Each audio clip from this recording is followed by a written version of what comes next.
Hello. Hello. How's everyone doing? Feels weird to be back after not streaming for a week. But I hope everyone's well. I just came back from LA. I attended Anime Expo. So I'm still a little sleep deprived and tired, but I am here. But long time no see, all of you. Hope everyone, again, is doing well. So today I wanted to, I had the worst timing to go on a trip. Considering what happened and dropped on us on Wednesday. What's funny was I left at like 6 a.m. to go over to LA, and that's when I saw the news that Sony dropped about, they are ceasing all disc productions January 2028. I intended to sleep on the train, to be honest. But no, I was wide awake when I saw that news. But yeah, so today I'll talk about, all that. Since I haven't had an opportunity to make a video, I just came back last night. So haven't had too much of an opportunity to talk about the subject other than some posts like on socials. And I also wanted to share a little bit about my Anime Expo experience and share some of my pickups, since I did pick up some things. But hello everyone. I miss streaming too, Dan. I miss streaming too. It was weird. I didn't play games at all for a week because I was just, I had no downtime. Just hustle and bustle whenever you try to utilize a con trip as efficiently as possible.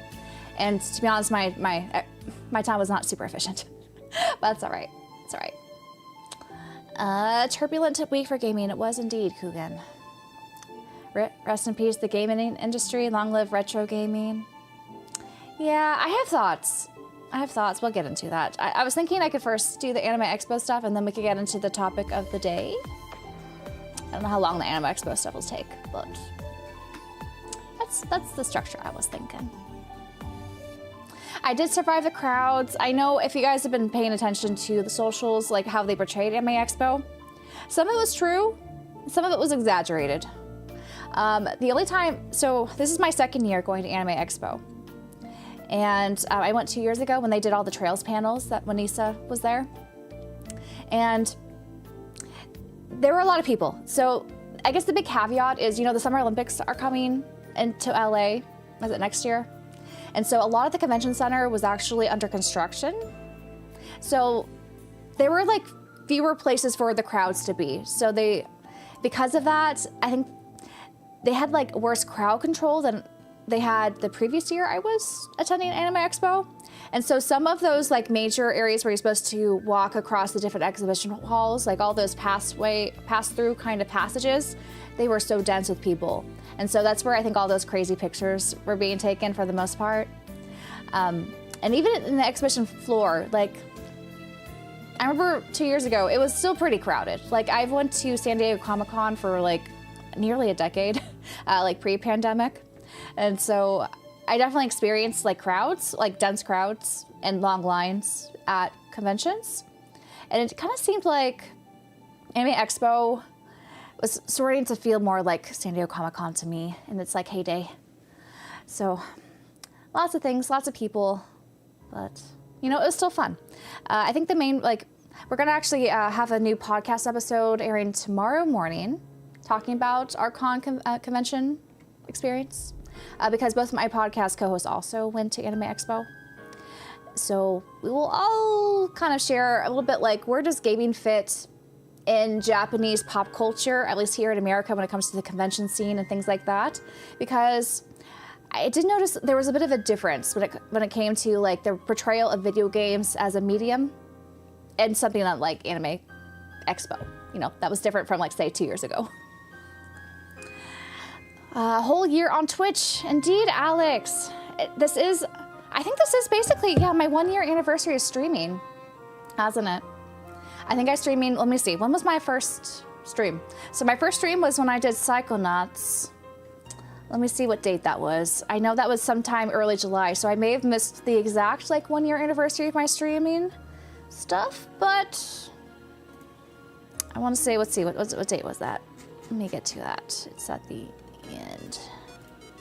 Yeah, I have like, let's see, I have 262 live streams on my channel here. Some of those were like double streams, like if I did like a reaction and then game streaming afterwards, but 262 live streams is a lot, isn't it? I find it a lot. Okay, my first stream was July 3rd of last year, 2025. So yeah, 1 year streaming. Crazy.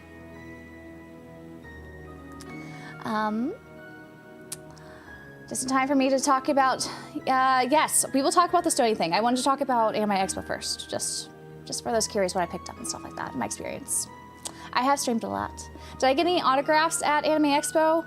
I did not wait in line for any autographs, but I have a caveat that I'll share. I did get an autograph, or I was gifted an autograph. But yeah, so basically, Anime Expo is wild. Like, it's probably the most dense, like, anime convention you could go to, at least in the United States. And so I feel like it's going to just continue getting crazier every year because I think just more people are interested in Japanese pop culture. And the Anime Expo has kind of positioned itself as kind of like the go-to event if you want to be immersed in that. Is it so much a gaming event?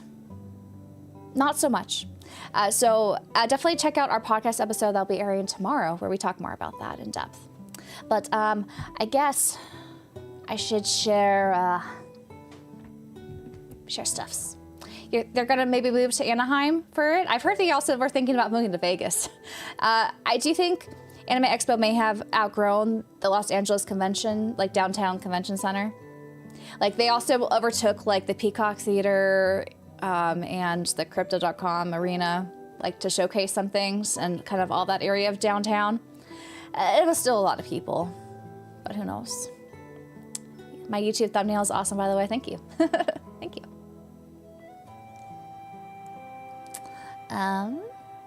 You liked my Anime Expo pics? Thanks. Yeah, I did post those on my YouTube posts page, some of those, as well as like Instagram and other socials. You don't see them. I didn't take as many photos as I should have. Like, I don't know about you guys, but when there are a lot of people around, I just don't like taking photos. My thought is not, oh, I should take a photo of this. My thought is I need to navigate this crowd so I do not get crushed. that was me kind of all weekend. Until I remembered to take photos, which was mostly the last day.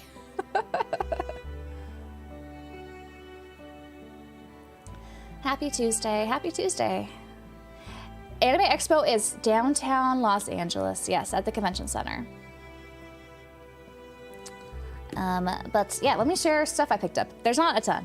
I didn't go crazy. So this is my badge. This lanyard is one I actually got PAX West. Whenever you get mailed a badge, if you buy it in time for them to mail it to you, they don't give you a lanyard. Instead, I got this lanyard. It's for, I guess, a new shonen anime, Black Torch. I think the first episode's out. I've not watched it. Also, JJK. Little, I don't know, thing there.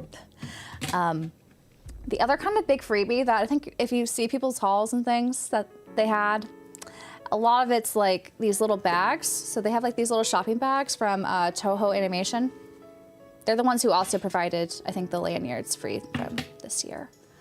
And there were 4 different designs. I ended up with 3 of them, which were the 3 of the animes I like, including Apothecary Diaries. So it's just like a little shopping bag, you know, if you want to pick up, it's kind of small, to be honest. But if you want a light shopping bag, reusable bag, they were giving these out. I also got a free run one. These are the 2 I really wanted. I quite enjoy Apothecary Diaries and free run. So I didn't go to Anime Expo just because I like gaming. I also like anime. Though I don't keep up with much anime as maybe I used to. And then the last one I got was the JJK one. So that's what the little reusable bags look like. Little freebies.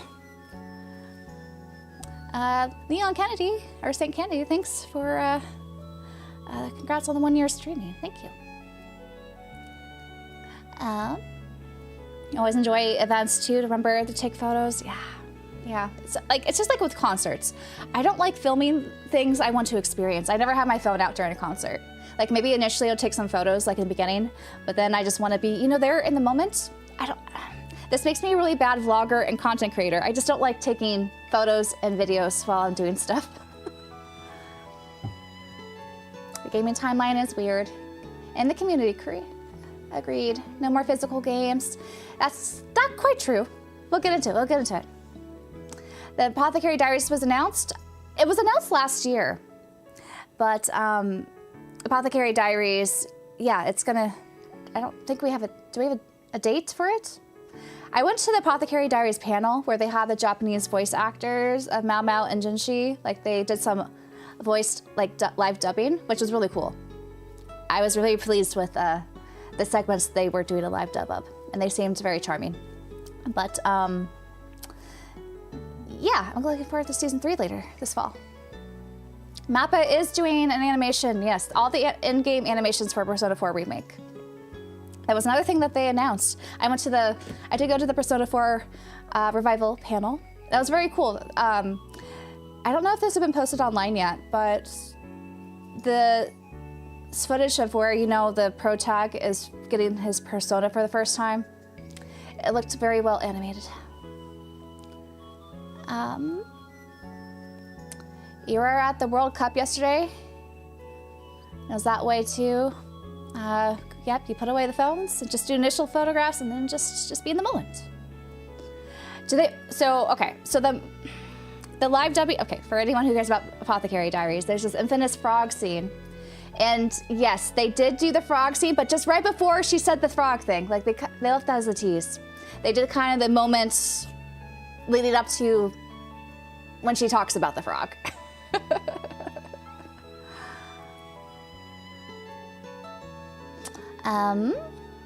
Yeah, season 3, October 2026. Yep, it's out this fall.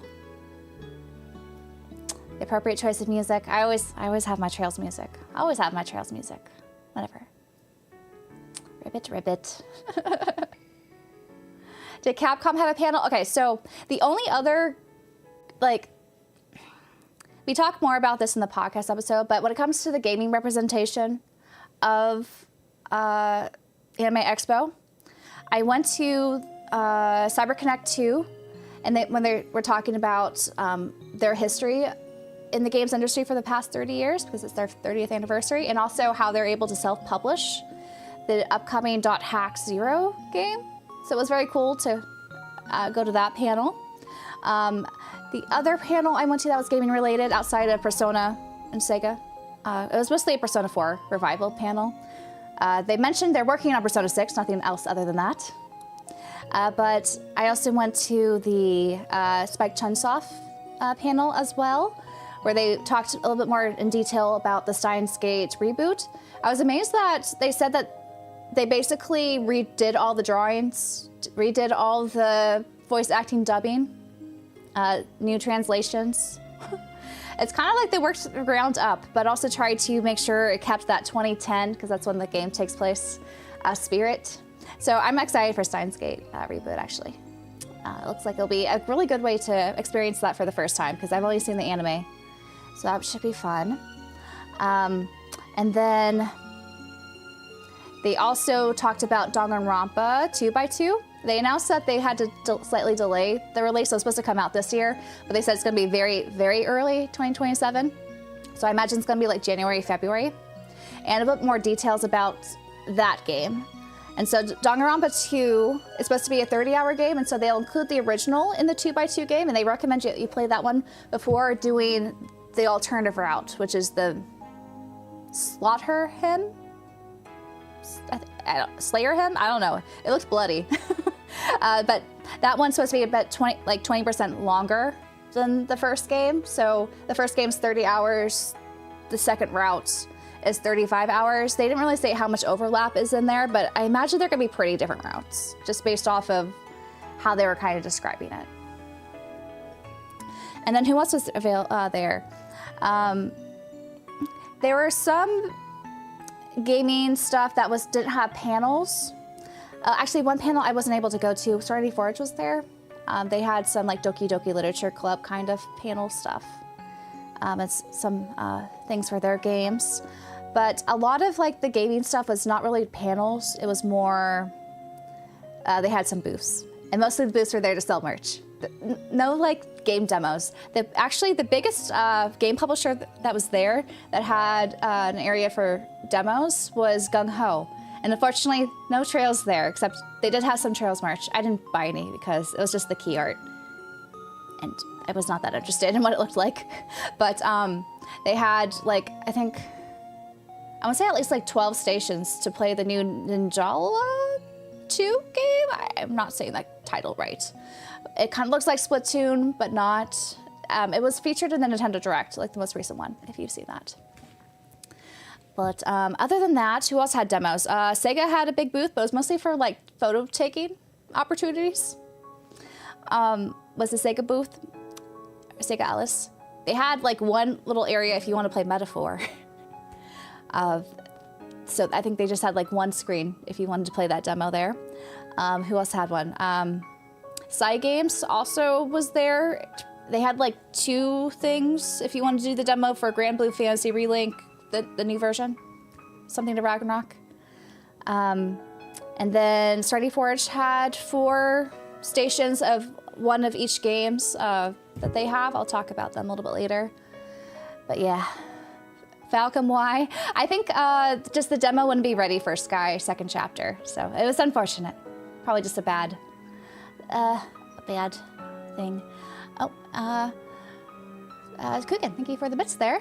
Speaking of going to conventions for the first time, aside from only 1 or 2 things to finish up, I'm heading to PAX West in September. Hope I will be there too. It should be fun. I really like PAX West, I think, for games. Oh, and then I went to the Square Enix Cafe. That's where I got this Chocobo t-shirt. It says Los Angeles down there. I thought about getting both the slime and the Chocobo one, but my funds were running low, so I just went with the Chocobo one.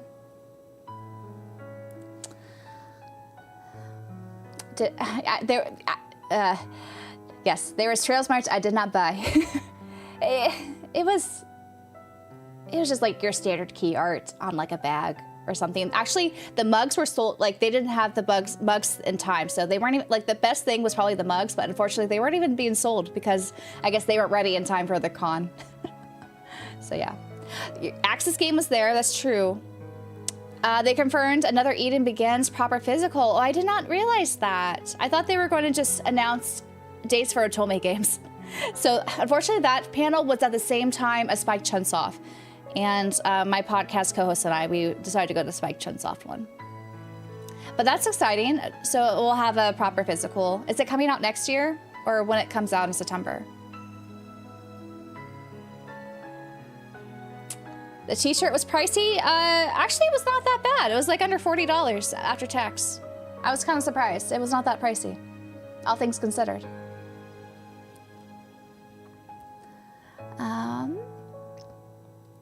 I find it very interesting that, yeah, CyberConnect 2. Apparently, they're not CyberConnect anymore. They're CyberConnect 2. And the reason they gave during the panel why they have 2 behind their name now is because the original CEO left. So they're like, well, we'll be CyberConnect 2 now. That was kind of funny. What webcam do I use? I use the ObSpot Tiny 2.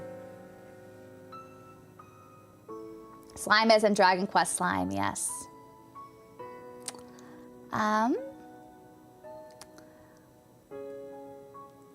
That was the Axis's panel final announcement. Okay, I totally missed that.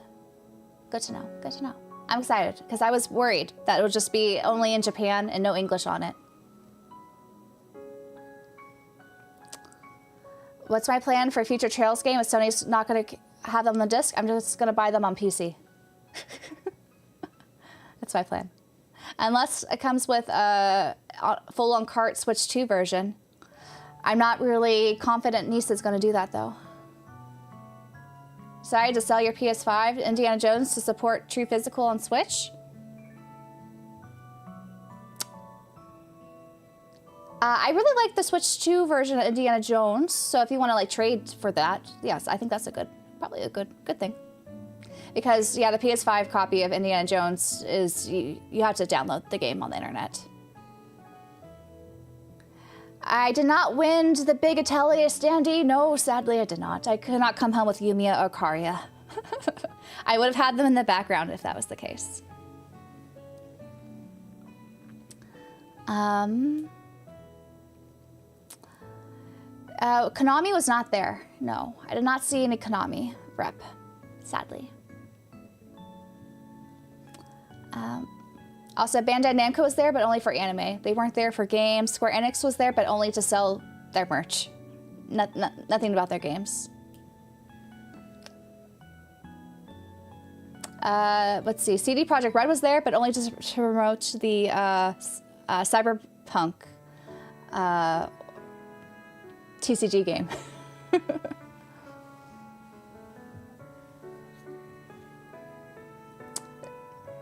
AX would have been 5K for you. Yeah, it's too far. Like, I don't think Anime Expo has enough. It's cool enough to travel to. Like, if they have another year of like back-to-back-to-back Trails panels, I think it's worth it. This year is probably, I don't think it was worth it from a gaming perspective to fly out to Anime Expo to attend. I live in California, so it wasn't so bad, and I have a friend who lives in LA, so I was able to crash at her place and attend it with her. But yeah, otherwise, it'll be way too expensive.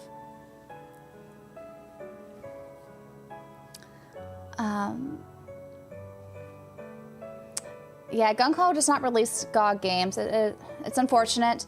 Though when it comes to any sort of digital storefront outside of GOG, I would go with Steam over Nintendo or Sony or Xbox. I feel like they're a little bit more reliable. More than 8% of PS5 sold are disc-based. Where is that statistic from?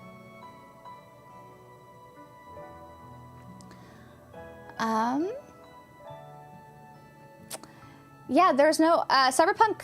The anime, they had like clothing collabs on the floor at Anime Expo, but nothing outside of that, I don't think.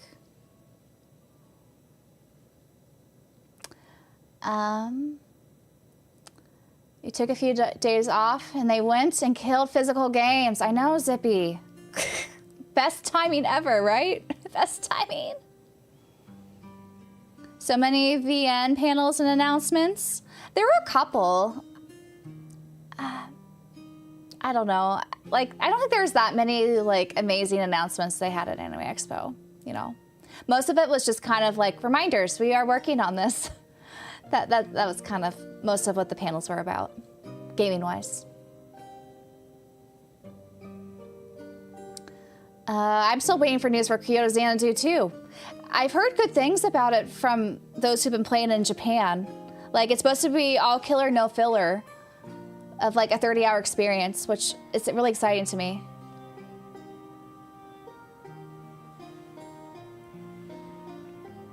Sony already showed they'll remove licenses from their library. Yep, exactly. I don't trust them at all. I'm not going digital at all with them. Nah.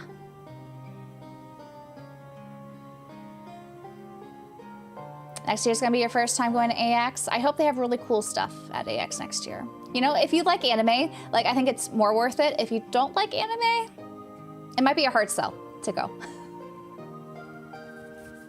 I'm not allowed to leave again. Every time I do, the industry's on fire. No.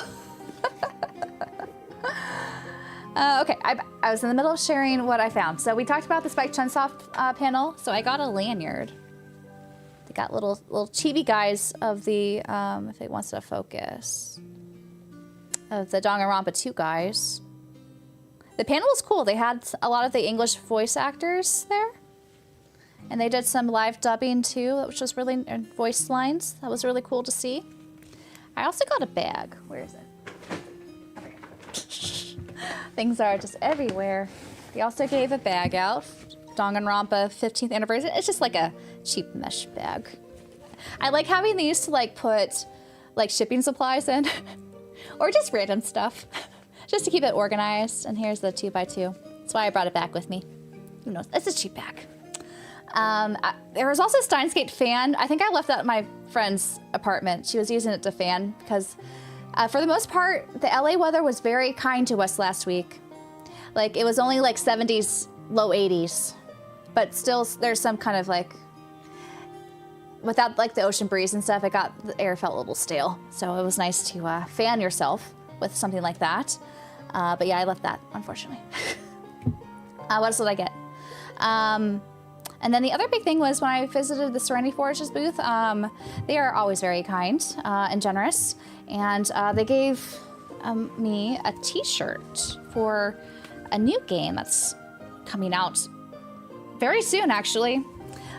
This is what the t-shirt looks like. It's a psychological horror game.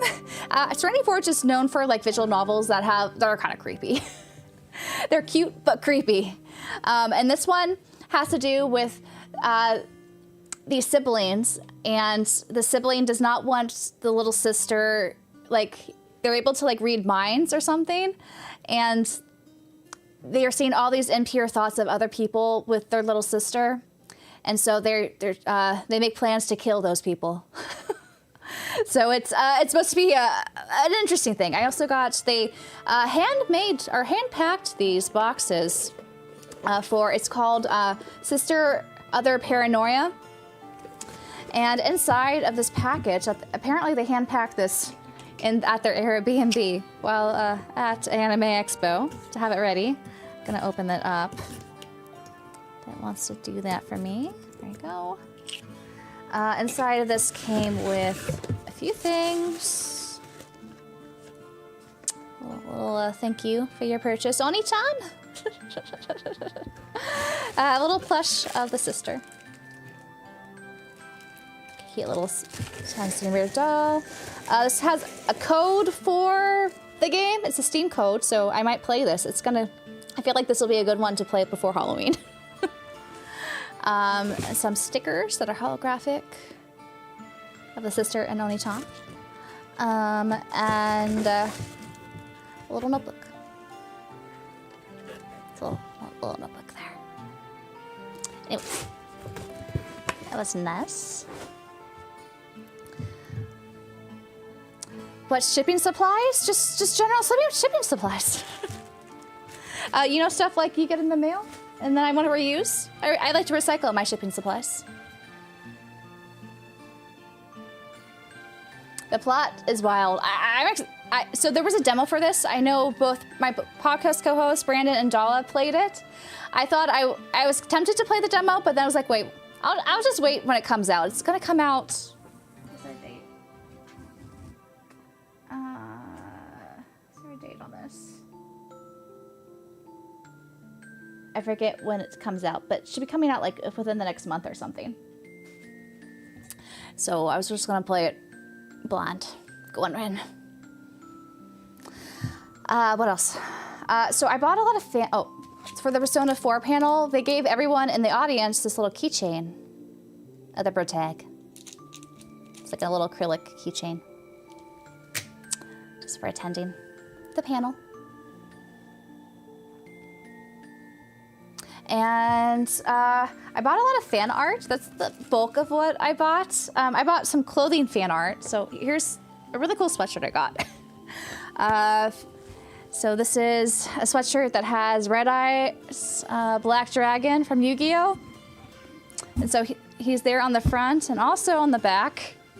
Isn't this cool? I love the art here. And I couldn't pass up Red Eyes, my favorite.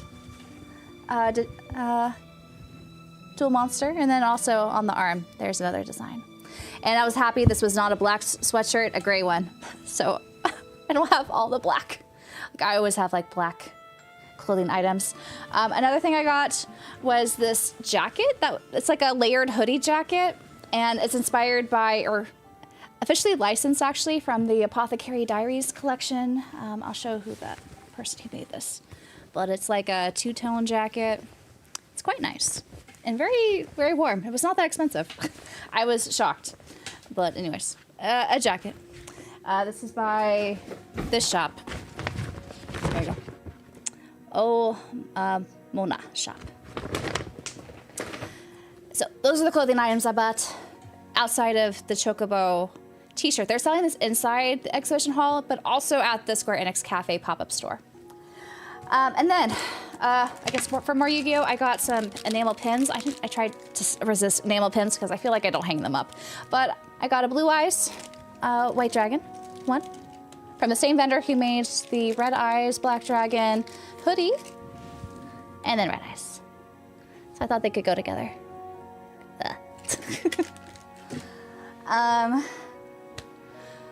So some things. And then one of the big things I wanted to make sure I got at Anime Expo, because I knew this artist would be coming, they're, I think, from Canada, was this Switch 2 dock cover. And so I really wanted the one with Nia. She's my favorite from Xenoblade Chronicles 2. And so how these work, I have a Switch 1 dock here as an example. But basically, if you have your Switch 1, you could just like hook it there. But this is for the Switch 2 version. And so my plain black Switch 2 dock will have a design now. It's so nice. They had other ones. They had a Mithra Pyre one, and they also had a Mio Noah one. But I decided to go for Mia because she's my favorite. My favorite. She's Canadian, yes. Her name is Cam. Is it Cam? I think it's Kamaniki. Kamaniki. Kamaniki. I did not buy the Fate jacket. They had a collaboration jacket with Enrage. The thing is, it was like a weird material. I did not like the material, and it was like very thin. It was like almost like a windbreaker. So I decided not to buy it. I'm thinking PAX West, they might be there and have like Persona ones. So maybe I'll buy a collaboration Persona jacket next time. Alrighty. Some other things I got. So I bought, this is something I got from the same actually creator or artist who made this. This is something that I picked up 2 years ago, and it's very nice, like to have like a nice stiff folder to put your art prints in. So it does not, they don't get damaged while you're going through the con. So I brought this with me, which was very handy indeed. Let me bring the stuffs out. All the stuffs. Oh, I got this Kaiba sticker. It came with all the Yu-Gi-Oh stuff. Too rich to care. I thought it was funny. So I got some Kaiba stuff there. There. Aegis jacket's nice. Yes, I agree. It looks very nice. And then also, I did not line up for this, but we had one of our podcast members was very kind and picked up 2 of these and got one for me. But the One Piece TCG booth, they were giving out special Chopper trading cards. And so thank you, Shai, for picking this up for me. A Tony Toby Chopper card. So this is, I guess, an AX exclusive. It's a common card, but I love Chopper. And it's from One Piece Odyssey, the game, which was kind of cool. So I got this guy. Okay, let me share stuff. Share stuffs. I liked this one artist. I want to say they're from China. They did not accept cash. They were card only, but I loved these foil prints. These are all anime. But I got an Apothecary Diaries one. Wasn't the foil so pretty? Of Mao Mao and Jinshi. So pretty.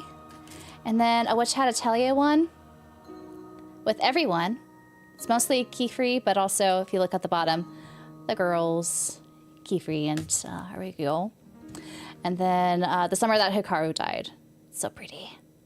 I really like these 3. They're very nice. Okay, and some other art prints I got were some larger ones. Oh no, I forgot to bring my biggest one over there. I'll grab it after this. I tried to limit myself to medium and below art prints because the large ones are hard for 1 to transport, and 2, I have no wall space. So this is the largest size I kind of tried to limit myself to, though there's an exception you'll see in a moment. But another Apothecary Diaries one of Mao Mao and Jinshi. But cat ear Mao Mao. So cute, right? So cute. I really like this one. And then these 3 are from the same artist.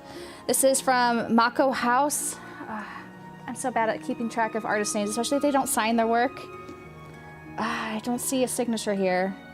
I have it bookmarked on my Twitter account, so I know who it is, but I forget offhand who it is. But this one's from Mako House. I got this really nice one piece one from them 2 years ago of like the ensemble cast of everyone feasting.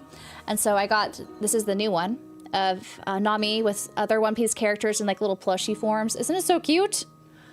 She's just holding on to the chopper one. Anyways, I got this one. Another, you can tell I like Apothecary Diaries, right? Another Mao Mao Jinshi one. And then a free run one with free run and Himmel. So pretty, so pretty. And then the last print in this size, I'll grab the other one that's larger. I left it over there. Is one that was gifted to me. And you asked, some of you asked about signatures. So I didn't wait in line for any signatures. But my friend, George, who happens to be the voice actor for a Trails character, was very nice and personalized this print that's all foiled for me. And so he plays Colonel Richard in Trails. And we got to meet up twice, actually, during the con. So that's very nice. Gonna have to put this on the trail shelf. Let me go grab the larger one. So I'll be back in a moment. Back in a moment.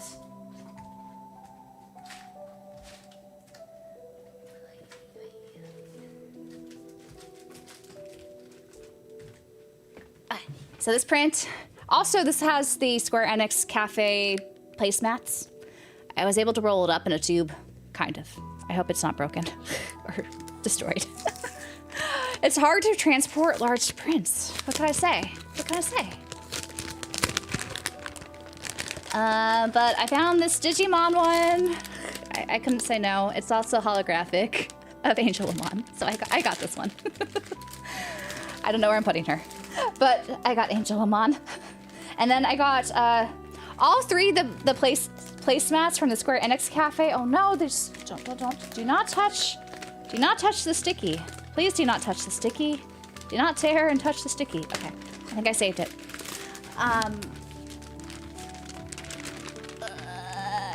Trying to get it.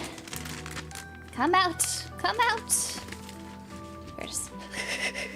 But my podcast co-host, because they were flying to and from Chicago, they didn't want to carry the big placemats, so I got all three from our table at the Square Enix Cafe. One is for Final Fantasy XIV. So if you order either an entree or a dessert, you get a placemat with your meal. And so they're kind of like little mini posters. Near Automata with Chibi. So you can see the cafe thing. And then probably the best one, the Pixel Remaster placemat. So it fell, but it's okay. It's safe. It's safe. Anyways, a lot of paper goods. As you can see, I really like paper goods. But yeah. So and then Crunchyroll had a whole on the exhibition floor, had this experience if you wanted to draw like the circle to complete the magic ring and make magic. At the end, they gave you a little post-it note thing. So this is what you had to tell you. Post-it note that's kind of like, you know, the little, you can draw your little stuff in. That's cute. It's so cute. Also, one of the booths had like a photo taking booth thing. So my friend who I was staying with, we decided to just do a Spy Family one. So we had like a little photo op thing. Anyways, all the things I got. All the things I got officially. Bear Dreams, thank you for the super chat. If you love Apothecary Diaries, you'll definitely like The Wandering Witch Elena. They have one season of anime with a movie in the works right now. I've heard things about that one. I've been curious about it. I'll have to give it a shot if it's like Apothecary Diaries. I quite like Apothecary Diaries. Anyways, that was my, those are my pickups. Did I go overboard? Maybe. I have all these paper things I don't know where to put, but they're pretty though. They are pretty. All the things you got officially, this implies you got things unofficially. Okay, there's one thing that's missing here. When I bought this from this artist, Kamaniki, I'm not sure that's how you say it. This one, they had some Trails pins, and so she had an Estelle pin, but they were out of stock, but they offered if you buy it now, they will ship it to you for free. And so I will be getting that at some point, hopefully. But I have the Estelle Wah pen, where she's saying, "What?" From Trails in the Sky, first chapter. So that's the other thing that's not here, that I bought, that I spent money on. You went to the Final Fantasy Cafe in Akihabara. Did you like it? Honestly, okay, the only thing I bought at the, we decided not to go for the entrees because they did not look appetizing. So we got a dessert and a drink. The drink I got was the she slime. It was too sweet. It was very sweet. I actually couldn't finish my drink because it was so sweet. It looked nice though. It looked nice. And then I got the slime pancakes because I just felt like you can't go wrong with pancakes. It was good. The whole thing was like $25. Was it $25 good? I don't know. But it was still fun to go once.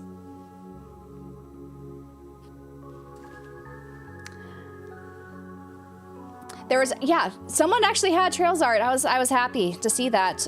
She was the only one with Trails art I saw.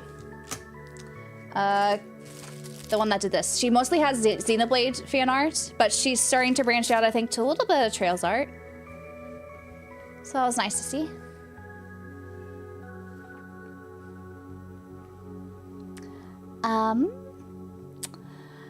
I think it's a pretty good haul too. I was pretty pleased with it. Lemon pepper chocobo wings. Oh no, no. They had like metal slime curry that looked so gross. And they came with like these really sad like chicken nuggets. We're like, we're gonna pass on the entrees.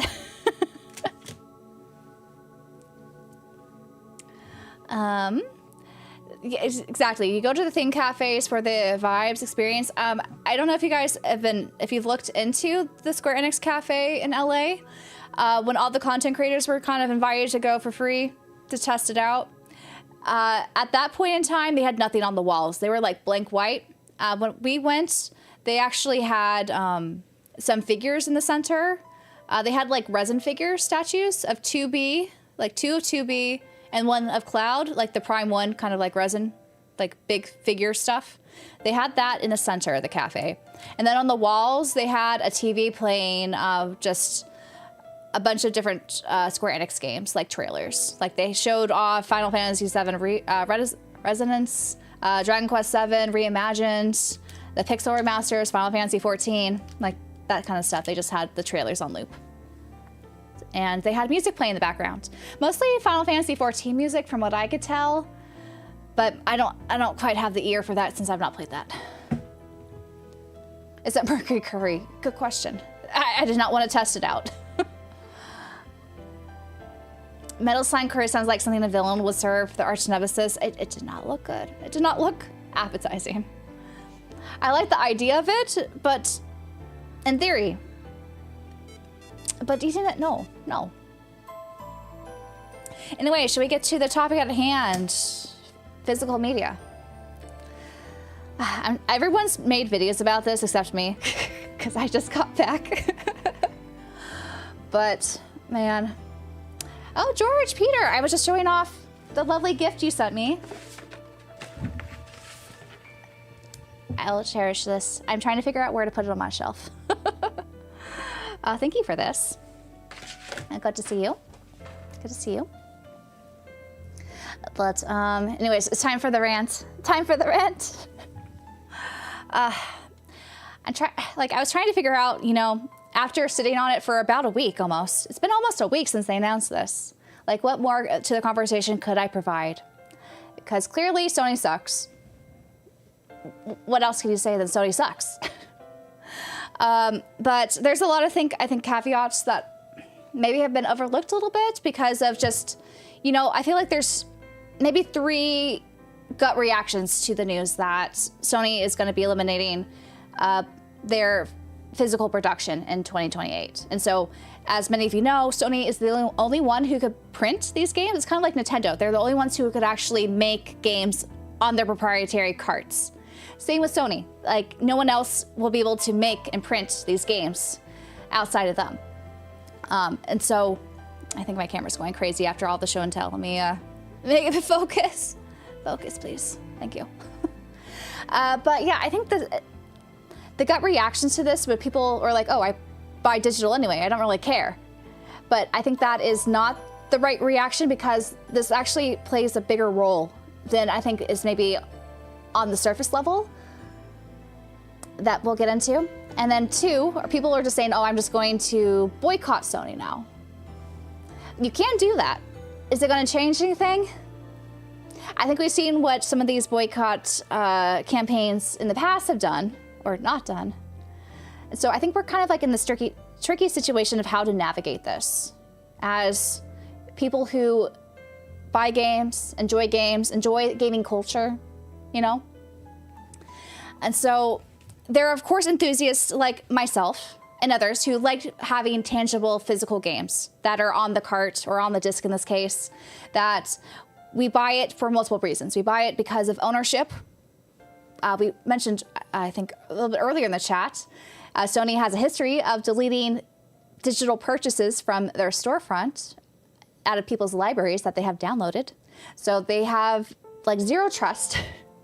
They've also had a huge history of having their user data compromised and people losing their accounts.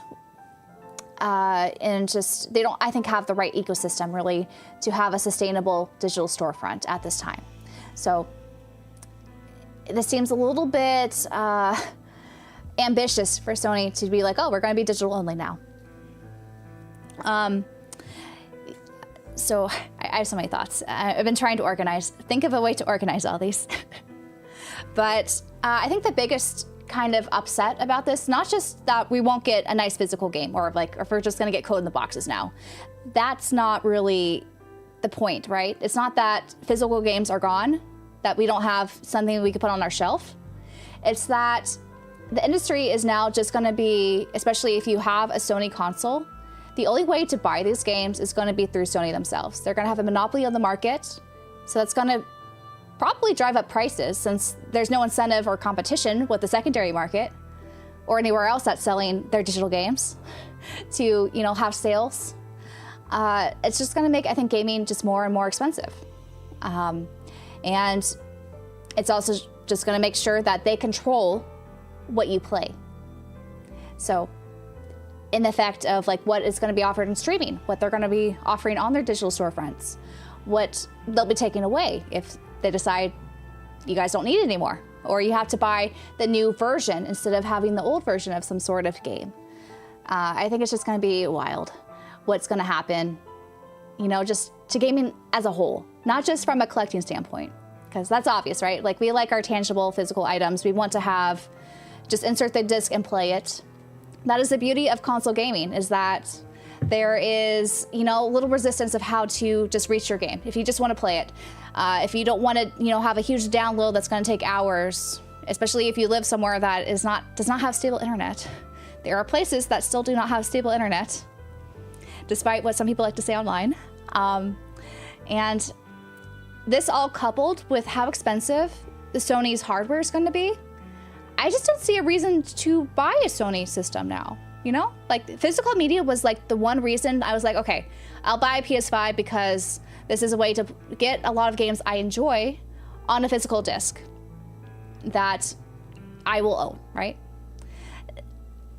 If the PS6 is going to be like over $1,000, which it probably is,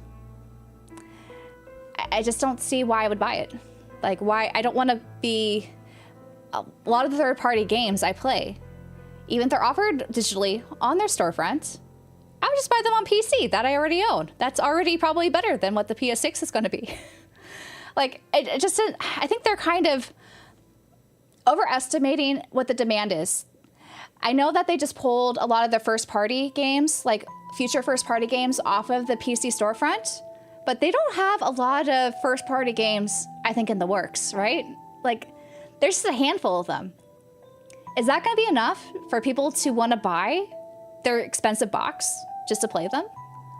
I'm not convinced. Like, there's going to be some like hardcore people, sure, or people who just love that franchise, but like, as the gaming industry as a whole, I don't really see it. I don't see it. But I don't know, man. I don't know. But for me personally, I just think all this, what's happening is just kind of a speed run to the death of consoles. Because I know so many people who are just trying to save up for a PC, because at the end of the day, it seems like PC, if you want to have a digital experience and you don't care about the first party games, the PC offers so many options. And they have competitive digital storefronts, like you have GOG, which offers DRM-free experiences. Some Steam games also are DRM-free. Or they just also, Steam has been around for so long that they've have a lot of trust that the games that you buy on there are not just going to be deleted from your library system. So I just don't really, personally, I don't think I'm going to be purchasing Sony stuff past this generation. Am I going to, the other big thing I've been seeing people say in response to this is that they're just not going to support PlayStation anymore, so no more PS5 games. For me, because I already have a PS5 that does play things physically, I'm going to buy the physical disc up until I can't. Like, I don't see why I would, you know, put myself in the hole by ignoring something that I enjoy. Even if it's going to, you know, of course, feed to Sony. Like, I think once they have that cutoff, I will just stop being a customer. Right? Once they stop providing for me and what I would like, of how I like to consume my media, I'll just stop being a customer then. Will they be able to reverse things? Maybe in that time. I would be happy if they would. That is the hope. But the other kind of big thing is how I am going to go about buying games too. I released a video actually right when this news dropped. It was like the worst time. I went away. But I was talking about which games are worth rebuying physically, and a lot of those were PS5 games that I had my eye on. And so I do still plan on buying those games on the PS5. But the whole kind of strategy I was talking about of playing things digitally, waiting to see how the physical is, and then buying it, that unfortunately is not going to be a strategy that'll work, at least for the PS5 come 2028, which is a little sad. But, you know, I think we'll have to adopt, you know? We have to put our efforts and our energies into things that are more worth our time.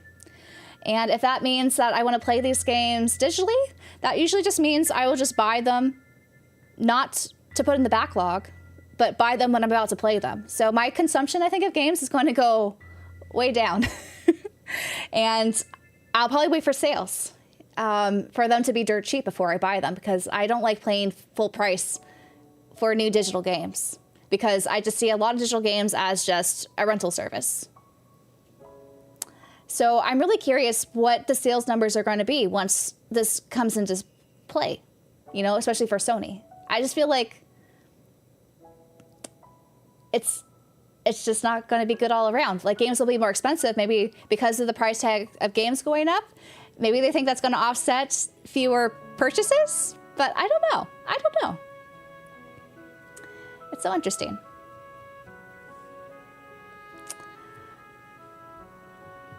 Underproducing discs to boost digital sales? I don't know if that's the case.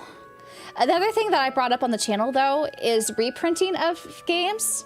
I think the scalper market's going to go crazy because I think in the last couple years, we, at least here in North America, we've been relying so heavily on Video Games Plus to bring niche games that have very low launch print runs.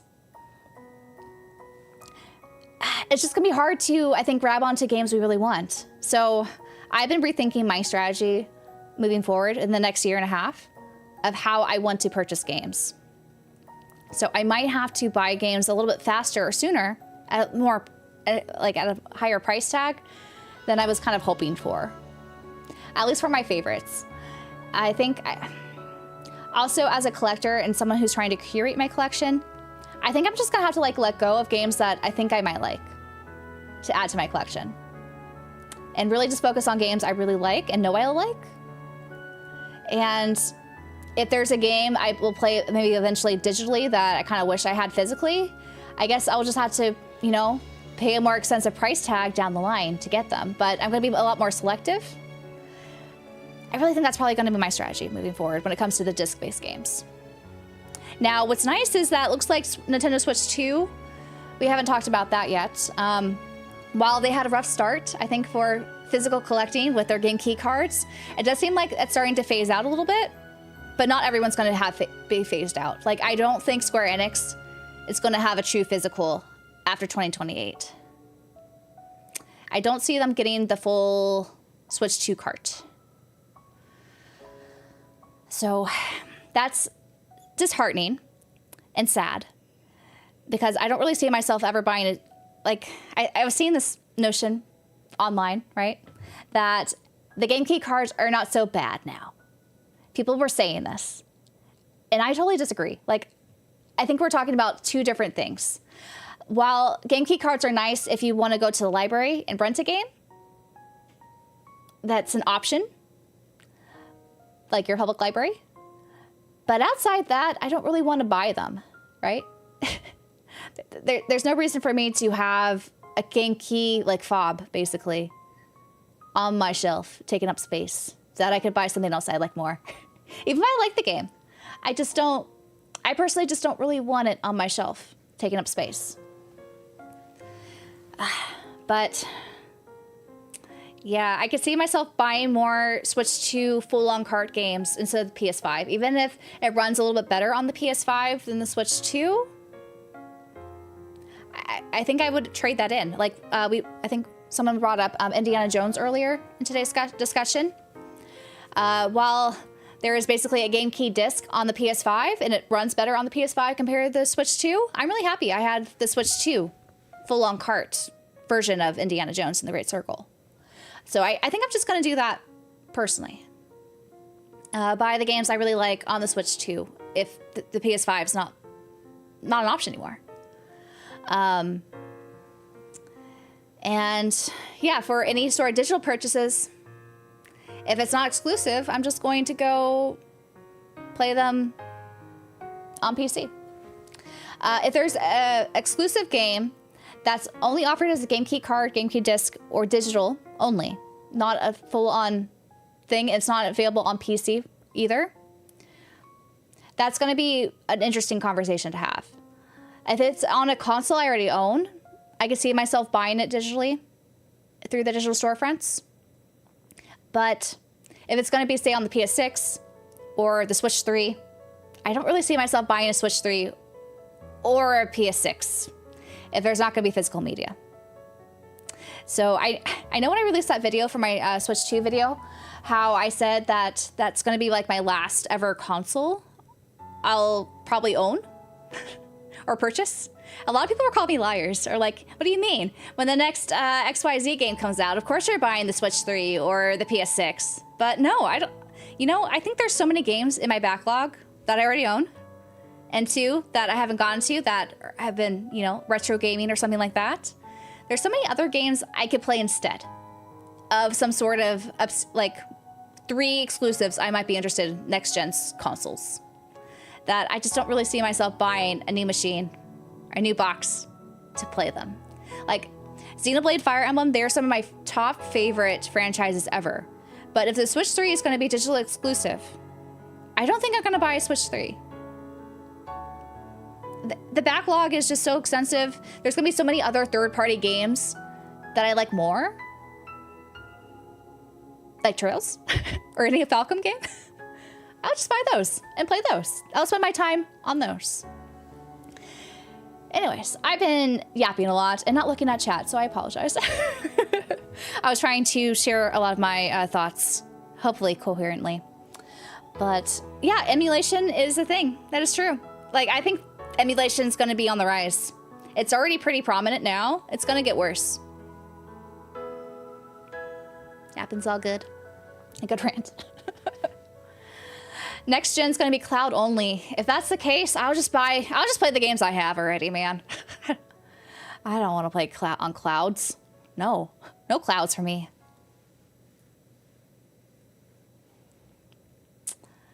The PS6 can't do 4K 60 under 1,000. It's a hard sell. Definitely.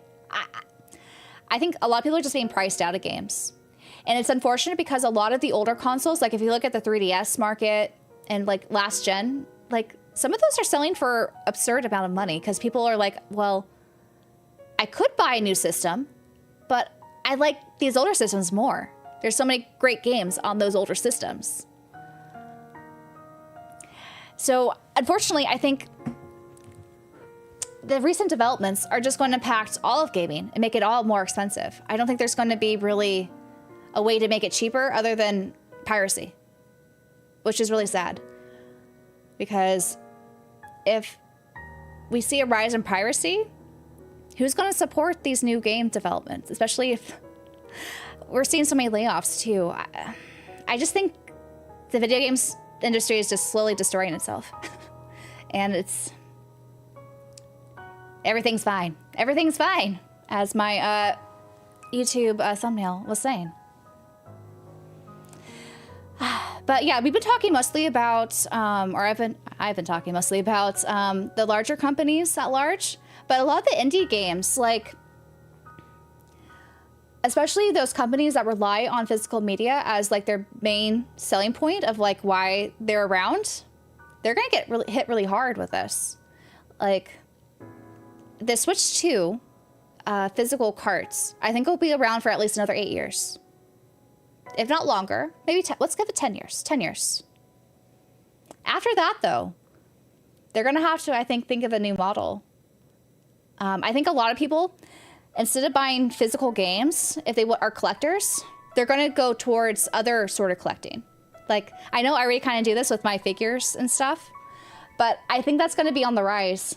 There's going to be less people purchasing games as part of their collections, and they're going to go into other aspects like soundtrack collecting, like vinyl CDs, art books. I left it over there. I just picked up finally the Trails in the Sky First Chapter visual collection, and it's beautiful and not that expensive to import. Figures are getting more expensive, of course, but I've been seeing a lot of, when I was at the convention, Kotobukiya, for example, they are releasing a lot of cheaper lined figures that I think are at a swallowable price for people who are like casual collectors. Like, have you guys seen the new little chibi Trails figures? They had them on display there, Kotobukiya. They have one for Estelle, Joshua, Olivier, and Shara, and they're $13.99 USD. So they're basically like these Nendos, but without any sort of like posable, movable parts. It's just like a static Nendo is basically what they are. And $14.99 I think is a fantastic price and very affordable for everyone. So if you like a game, you like this character, they're just gonna go and buy those things. They're not gonna buy the games, I think, anymore, physically. And they also had like the Oshi Works ones, which are basically like the Pop-Up Parade that Good Smile does. Yeah, I could see that just being more of a thing. So we're going to see, I think, the rise of more merch shops and, unfortunately, a decline on the physical media sort of providers. I have photos. They're on my phone. It's just charging over there. But I have photos, yeah, of the Kotobukiya ones. I can, let's see. Let me, have you guys seen them? They're so cute. I could pull them up, maybe. Let's see. The Trails, let's see, Kotobukiya.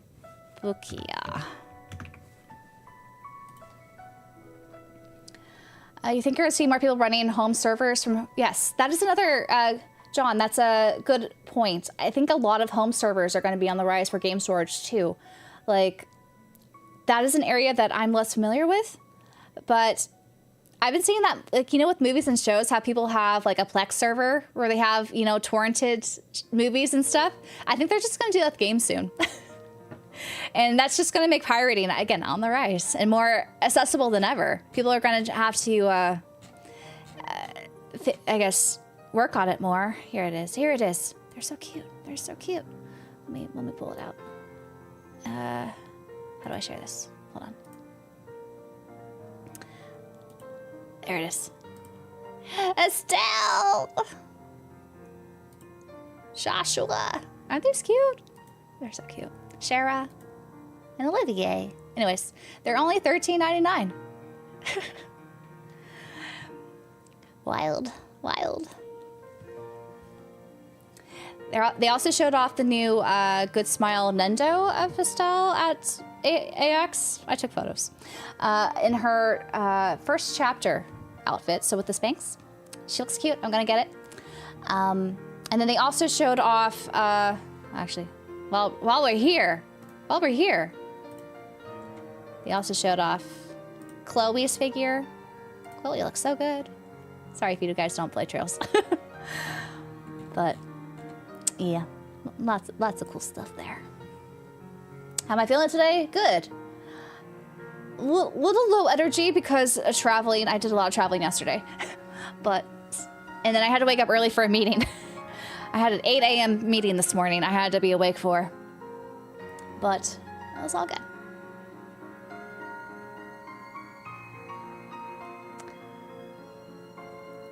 I'm really excited to see what those small Trails figures are like, painted. But I think Kotobukiya does pretty good figures, even their budget line. Like, I saw all the Yu-Gi-Oh! Budget line figures, and I had regrets, like, oh, I should have bought them. I could have bought Mai there at the con, but I was like, I don't have room for you. Also, she's so much bigger than my scale Yu-Gi-Oh! Figures, so I'm like, I can't. I talked myself out of it. But they look nice. I hate their bases, though. Their bases take up way too much space. Too many Trails figures this year. My wallet is not ready. Same. I did see they had like all of the upcoming Trails figures shown off at AX, though. Like, they had Van, the new Ren. The new Ren looks so big. Like, she's huge. I didn't realize how big she would be. And then Elisa, Laura, and Anez, who got delayed till next month. Oh, and Tito. I'm so confused by Tita's pose. They have her butt sticking out. I'm like, she's a little girl. Please stop. But yeah, I'm excited to get all of them, though. The Nintendo Online service is $20 a year. Herzog's Way, that is a good point. Another thing, why Sony? Like, why deal with Sony? If they're going to be pushing, especially live, they said they're going to be pushing live stream games again, despite laying off all the people who, was it, at Bungie, right?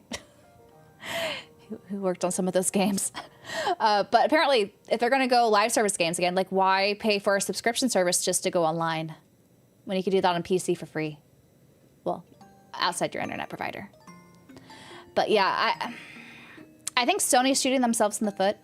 They are abandoning a very dedicated audience that has helped keep them afloat, honestly, through hard times. And once they, I think, realize that, it's going to be too late. I think it's going to be too late. Because I don't see how they're going to pivot and be profitable if they're going to lose a large audience and not, I don't know. It was a good ride. That is true. We could look at it fondly. That's true.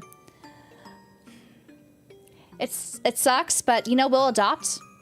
We'll adapt. And find other ways to make the hobby fun for ourselves. You know? We don't have to necessarily, you know, support Sony if they're not going to meet our needs as consumers. We'll adopt and adapt. Yes.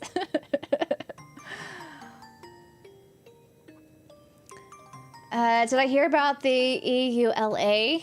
They have the EU clause to auto-terminate after 36 months. Is that the thing that, like, people were afraid that when they bought like a new game, it was apparently like a bug or something is what they claimed. But yeah, I don't know. I don't trust their storefront. I'm not messing with it. Also, like, now that we are in the digital world, or entering the digital world, the digital future, memory is still so expensive. Like, I've considered upgrading, you know, both my Switch 2 and my PS5, but it's so expensive right now. I don't really, like, what sucks is that it'd be nice, okay, digital will be okay if you could keep it on your system. But to keep it on your system, you need so much memory. so much memory with how large some of those game files are nowadays that for me, on my systems, if I have to have a digital download or whatever, or even just copying my PS5 discs on my PS5, like I had to go manually delete them. They're not going to stay there forever. And so it's just so not good. So not good is what's happening. Sony also ended production mini disc last year, which also took a big hit on music enthusiasts who are now forced to migrate to CD and MP3. I did not realize that. I guess movies are going to follow soon, right? Movies and TV shows. All of our media is going to be controlled online. Concerning. I've already concerned, like, some people I've seen, like, the cool thing about physical media, especially if it does not require an internet to run it, is you get to see the differences of a product over time. Like, I'm sure you guys have seen, right, about if you're streaming a TV show on Netflix or someplace, a lot of those episodes are edited. And sometimes the edits are for the worse, whether it's removing songs because of licensing agreements have expired, or they don't like how some things were phrased back like 20 years ago. It's not really PC nowadays, so they'll go edit some of those things. Like, I don't really like post hoc editing of media. Like, if something is not, you know, kosher or whatever, moving forward, like, let it be a time capsule of what it was like in the past. Like, I don't like any of that nonsense happening. They're actually doing that on Kindle right now. On Amazon, a lot of the books are being edited like after you purchase them. There's some cases like that, and I just don't think it's only a recipe for, I think, worse things to come, which is not going to be good. The bad Simpsons crop. Yeah.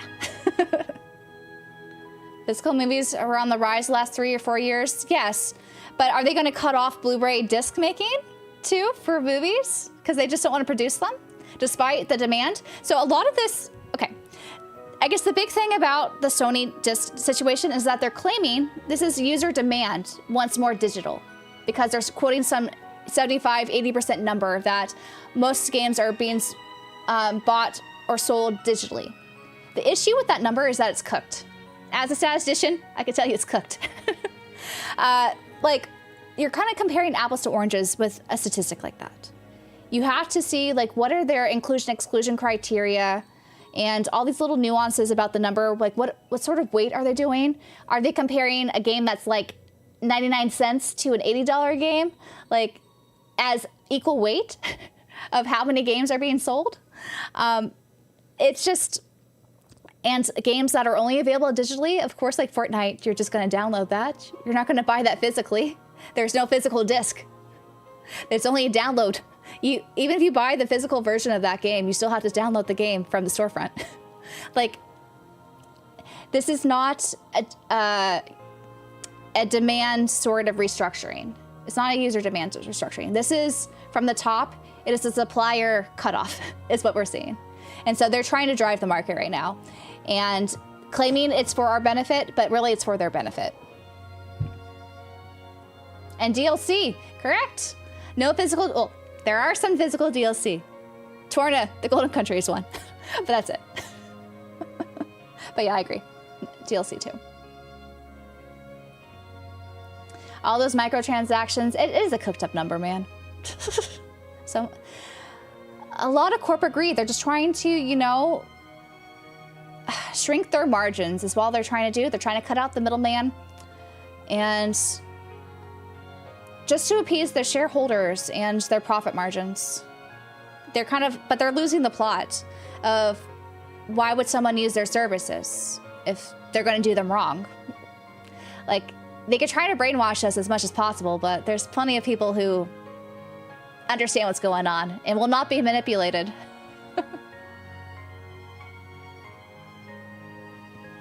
Greedflation. Are they going to retract anything? Sony?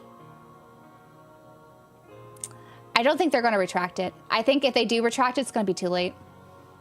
I think they're kind of, you know, staying the course and trying to bully people into what they want. Because once they have this monopoly, there's no way to, right, get games if you own a PS5 post January 2028. And so they're hoping that people will be complacent and stick with their routines and do the same thing for the PS6. But nah, I'm not buying into it.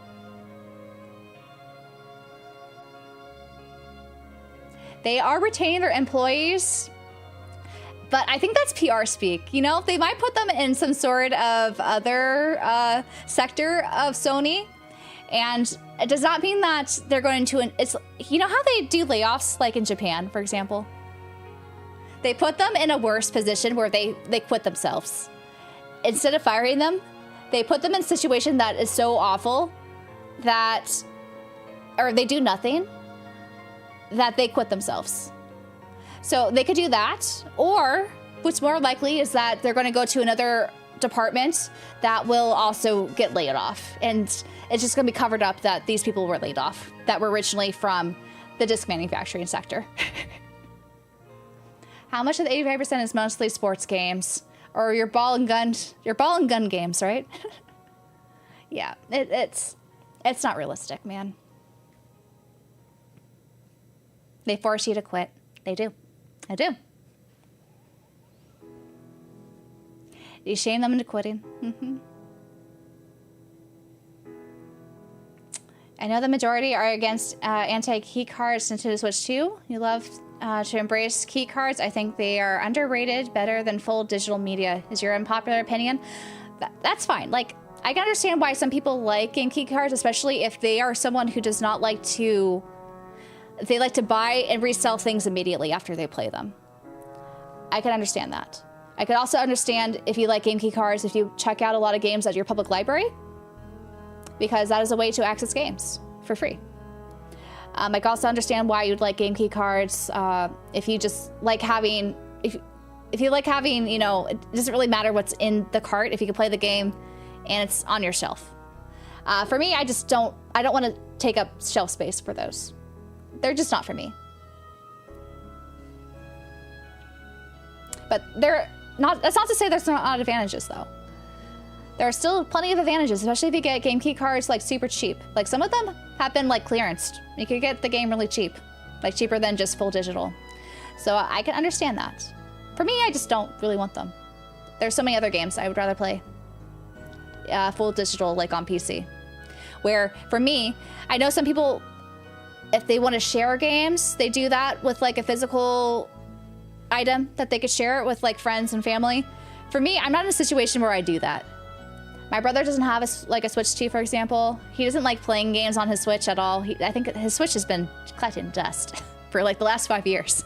He's like all digital now. And so he's like the only one I share games with, really.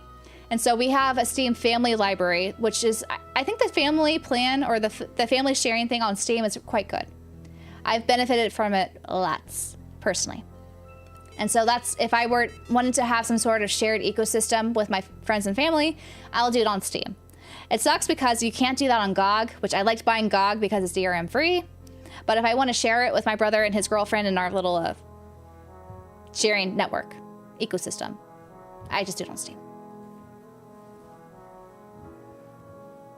Surreal that the future Trails games might be key card and nothing else.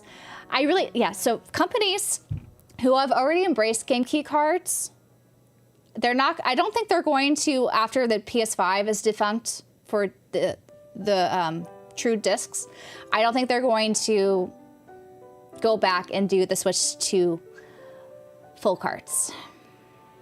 There might be some exceptions for a couple games, especially if Nintendo happens to make the price of those carts, the true carts, cheaper than they are right now. I know they've already made them cheaper and multiple sizes are now provided. That's why we're seeing more of an influx of them coming out in the third-party sector, especially from like indie games and stuff. But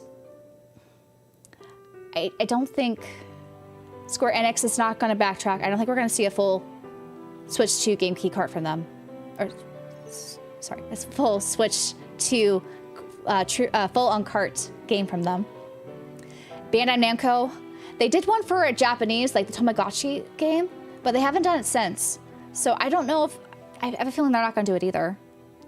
Capcom, I don't really see them doing it either. I think now that they've already seen the sales for the game key cards do relatively well for them, like from Final Fantasy VII Remake and Rebirth, or for Capcom Resident Evil Requiem and Pragmata, Koei Tecmo with Pokopia.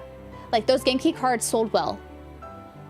So I don't see them backtracking from that method of distribution. Gung-Ho has been good because they partnered with PM Studios, who are very big on physical media when it comes to the distribution. So I think that the Trails remakes, if Gung-Ho continues to do those will be on a Switch 2, like full cart. Nisa, though, I think Nisa's not doing it anymore. And it's sad. It's so sad. There's so many games I would like to have on a Switch 2, full on the cart.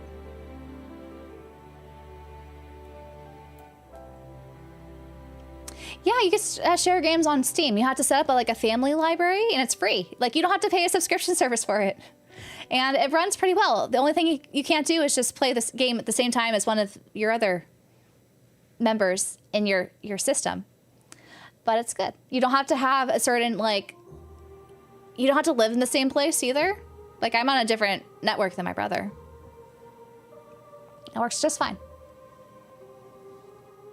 Trails in the Sky second chapter will be full on cart. It's going to be a Nintendo Switch 2 edition, so you can play it on Switch 1 and Switch 2. But yeah, Nisa's Trails games, the new ones.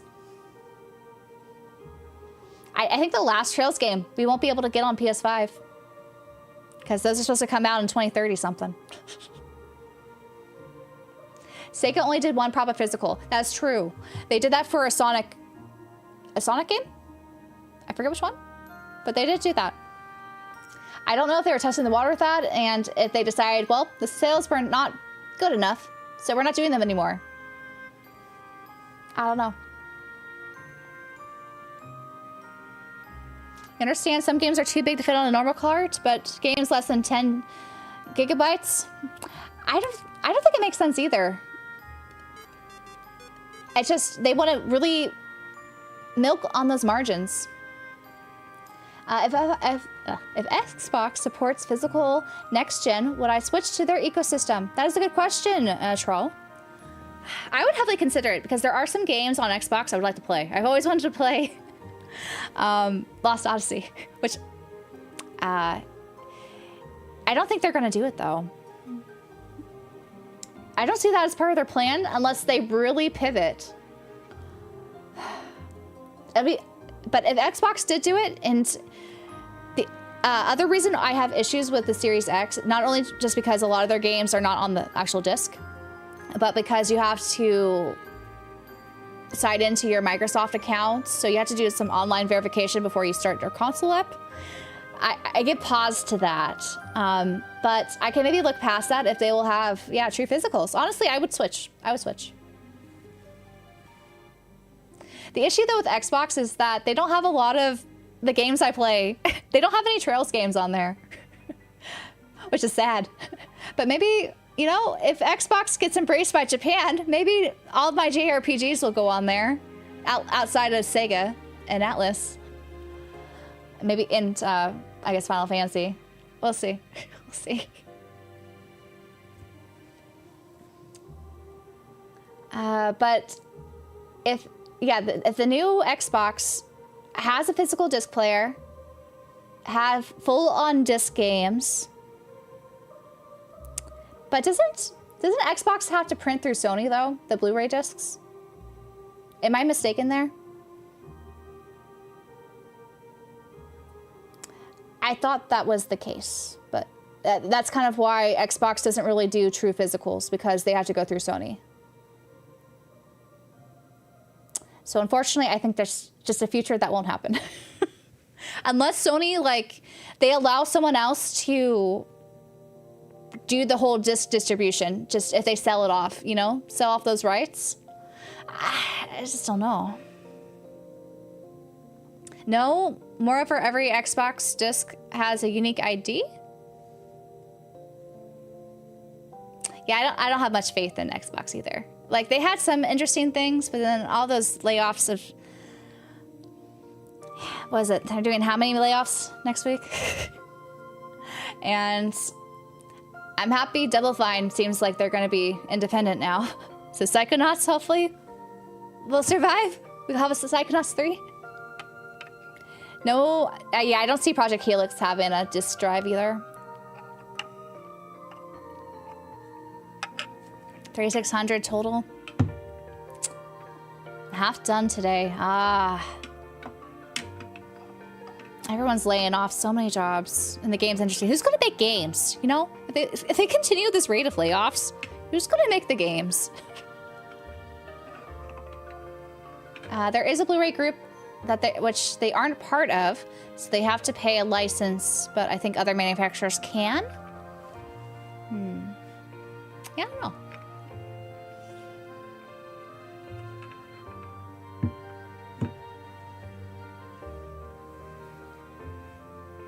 Manufacturing Blu-ray on disc is apparently done independently. Xbox uses Technicolor. Okay, okay. Well, a little light of hope, but I think it's a very dim light, unfortunately. Very, very dim light. There's currently a brain drain in the game space. You'll make a game, but no guarantee you won't lay yourself off afterwards? No. Oh. I think we're just going to see a rise of Steam games, guys. I think they're not going to deal with consoles. They're just going to be, like... The number of new games on Steam rises every year. We're just going to see that... just shoot up there.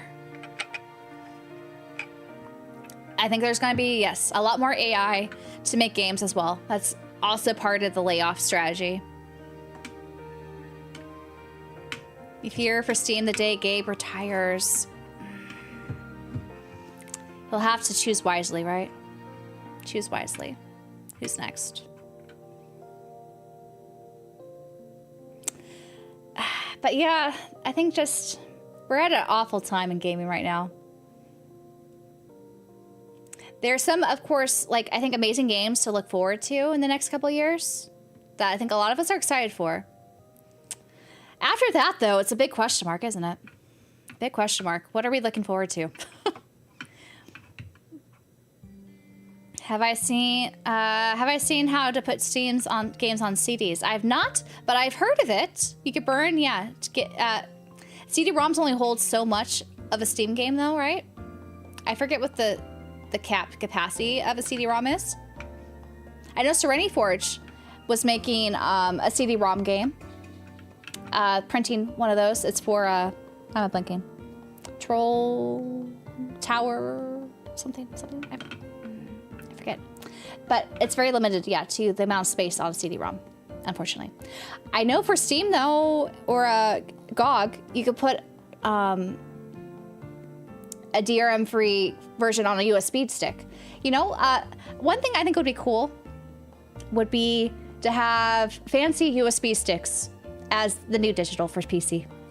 You know, just make that be the go-to when it comes to it. Because a lot of people don't have disc players, you know, on their PCs. And the limitations of course, that. But if you have a DRM-free USB, that some of those thumbnails, like thumb drives, they have really cool designs on it. You know, you can have a cool display of thumb drives on your shelf now. If you would like the physical.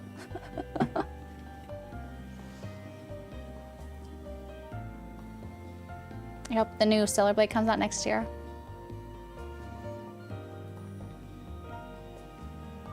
You can burn on a Blu-ray, a writable one. Flash memory is getting expensive, that's true. That's true, it's all getting expensive. I'll say it's ironic how a month ago was one of the best times for gamers as a whole with all these showcases and the direct crazy, how it changed in 1 month. I know, I just feel like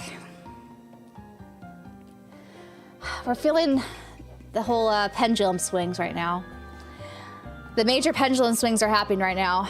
I'm hoping it starts to get less extreme soon. But I feel like we're just in the tip of the iceberg. It's gonna continue to be awful in some respects. Gaming keychains. Yeah. You know, like, what were they called?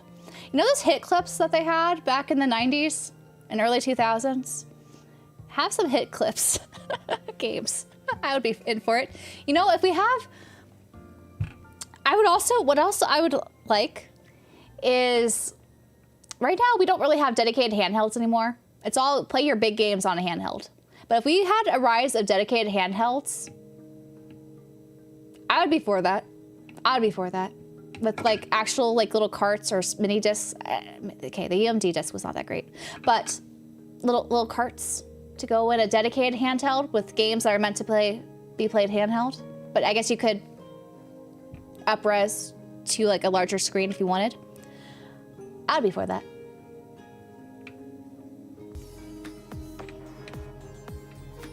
Why not partner with GOG and their DM-free initiative? I've talked about them a lot of times. Many times on the channel, GOG. Well, Pally, thank you for subbing with Prime there for the second month. The PS6 handheld is coming. It's gonna be, do we think it's gonna be digital or do we think it's gonna be cloud streaming? I'm not probably gonna get it, to be honest, the PS6 handheld. A Steam Deck is not really dedicated. So the difference between playing on a Switch 2, a Steam Deck, a ROG Ally, all those are usually games that are meant for the big screen, but you can play on your handheld. Like they're designed for more, like a larger media. Like it's not really designed as a handheld like the 3DS was, or the Game Boy Color. The types of games on those systems, I would argue, are a lot different from modern games that are meant for all systems. Whether it's the pacing or kind of the bite-sized versions of games, I kind of miss it. A doodle request. Can you draw your ultimate handheld, please? Oh, I don't know. What would my ultimate handheld be? I don't know. Twisty? Something comfortable. You know, that you don't need a grip for to be comfortable. Why do they insist on making handheld systems where you need to buy a separate grip so it's comfortable? They need to stop doing that, in my opinion. But the ultimate handheld. I tried to center it, but it didn't work. Would it be comfortable? I don't know. Like, I have to have obviously a screen in the center.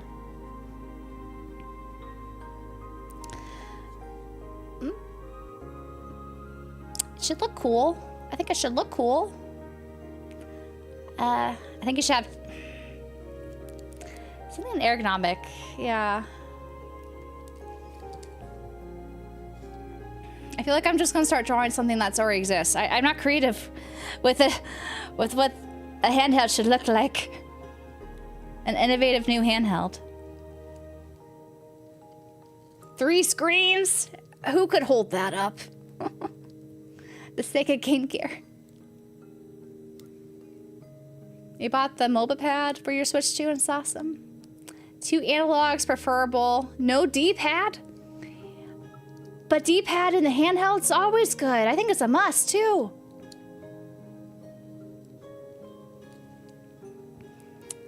Oh gosh. I kind of just end up drawing something that's already exists. No.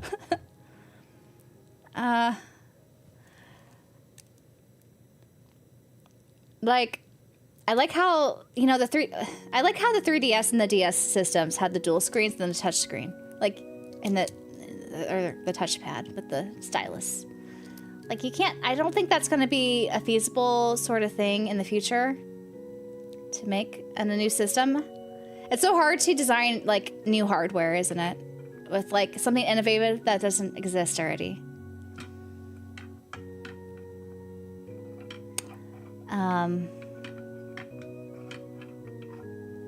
I think it has to have something that closes though, like a clamps design so the screen doesn't scratch, I think is a must.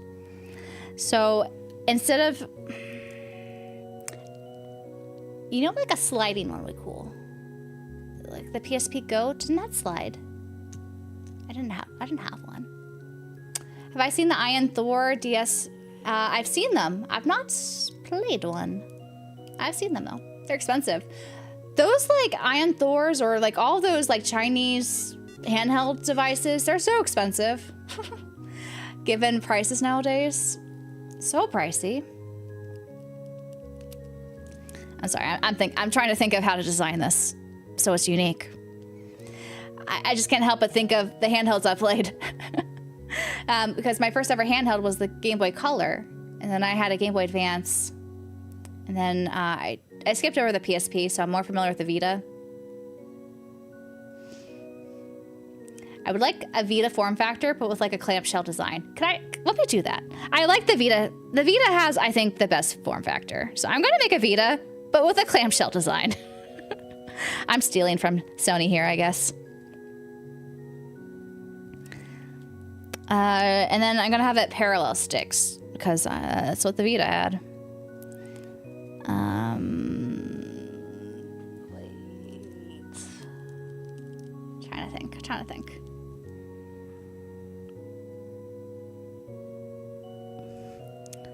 So this is like the ugliest handheld. It does not look ergonomic, but you know what?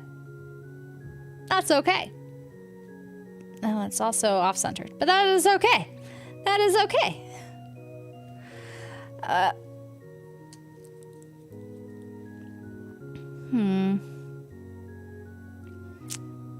Like, I wanted to clamp.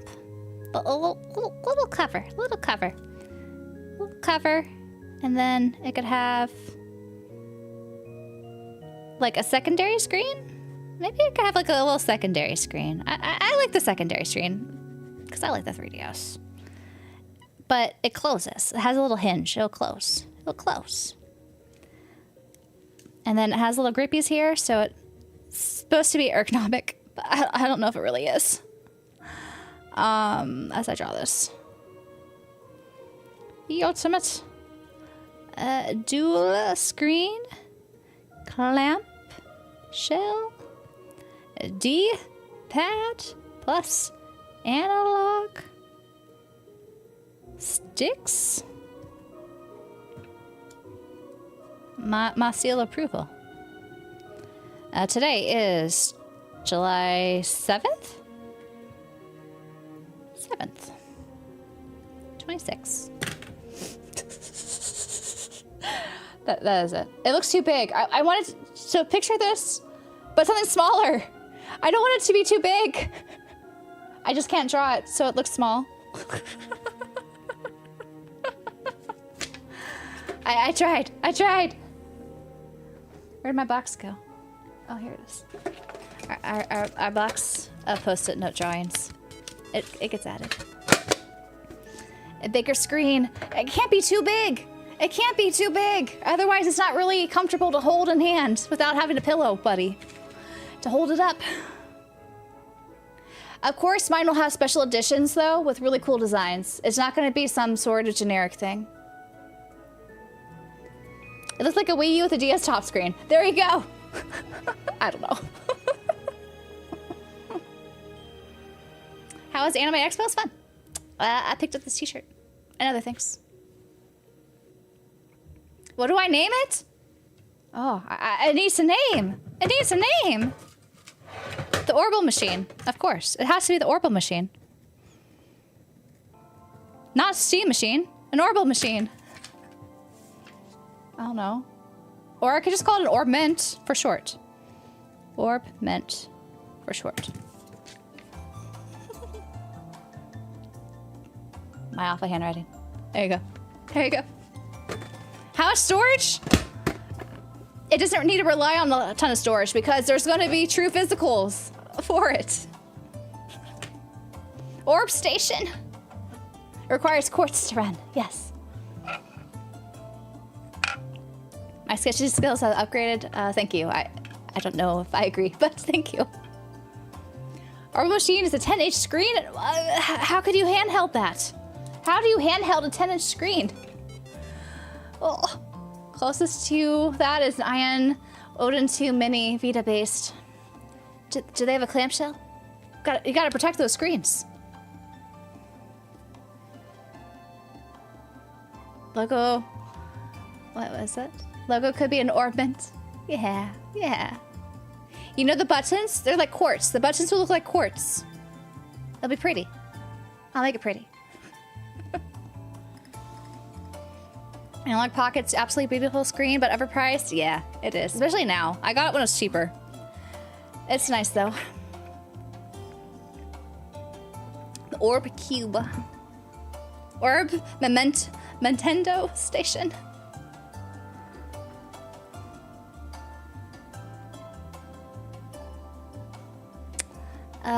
Oh, I could use some Orbal Arts. You know, if you're cold, you just cast some of the fire spells to heat up. It's like, you know, instead of seat warmers, you got thumb warmers. If it's too hot, I'll have some like cool down mode. You know, it does it all. It does it all.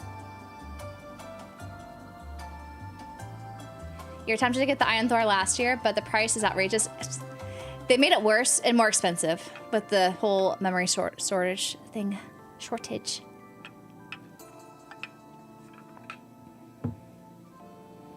You could get a clamshell, but there's an aftermarket case to protect it while traveling. iPad is... I don't have an iPad. It's too big. Too big for a handheld pocket gaming option. To put in your, like, sling or a purse or something.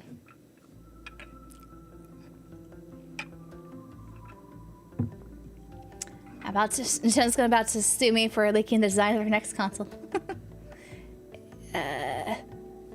I'll sell it to them.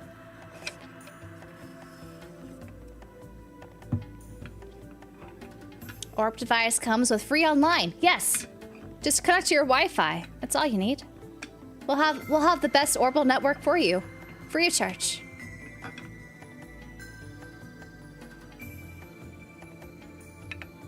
You like the PSP? I think I liked some things about the PSP, but I didn't grow up with the PSP. I got it after my Vita, so I'm a big fan of the Vita personally. I like the screen of the Vita and the weight. I don't even need a for the Vita. At least the slim version. I don't really need a grip for it. It's very nice. Latoya Hamilton will be proud of the Orbal device. You wonder what Switch 2 collections are going to look like in 5 years. I do too. I wonder what my own's going to be like and what others are going to be like. I wonder if people are going to sort their Switch 2 collection of Genki cards on this side, real ones on this side. Probably not. They're just going to alphabetize it because people are boring when they sort their collections. Sorry if you are also an alphabetizer. How do you say this? If you sort by alphabetically. I don't know how you say that. I was trying to say it earlier. The real ones. Both the Vita and PSP were impressive devices for their time. They were ahead of their time, man. Ahead of their time. The PSP was like it's like before smartphones really took off. Multimedia device there in your hand. You feel attacked. It was intentional. You don't alphabetize your collection? Ace, you are a real one. I don't either.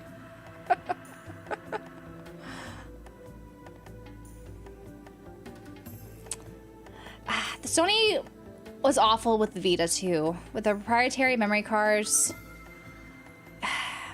and then just basically abandoning it like a year after it came out. I still like the Vita though. You're seeing limited runs gonna triple down on the Switch 2 for sure. They're gonna do all these crazy collector's editions that take like 2 years to produce and release. I think they're trying to move more towards, you know, the retro carts sort of stuff. They've been doing a lot of those. And they're also trying to move more towards merch, I've noticed, without the game. I think we're going to see a lot of collector's editions also emerge without the game concluded. They're just going to be merch packages, but they're going to be called the collector's edition for the game, but not actually include the game, not even a code. Man. I guess the brighter side of all this is that I'm going to be spending less money on games. I'm not going to be buying probably more hardware. I'm not going to be buying a lot of games to support, you know, to get the physical version of it before I have a chance to play it. I'm going to wait for deep discount sales on digital storefronts, mainly on Steam and GOG. More money for Costco. Exactly. I'll buy all the foods. Buy all the foods. That's where my money will go. And probably traveling. I like traveling.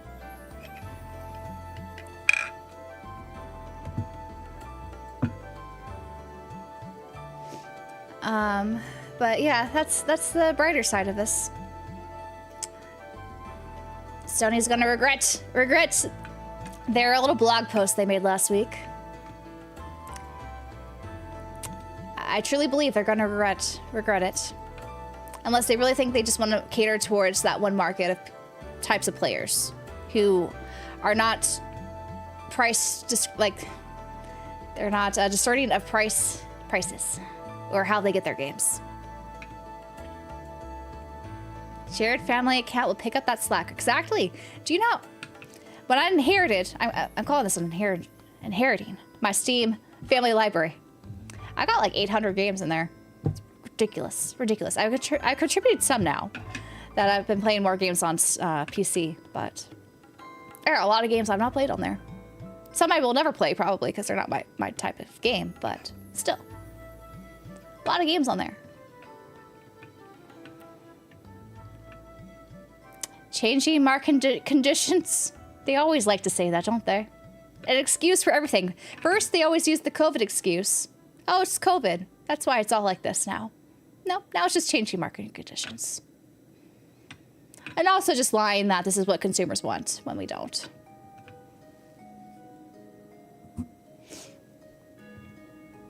Is PlayStation still on social media break? I've not checked.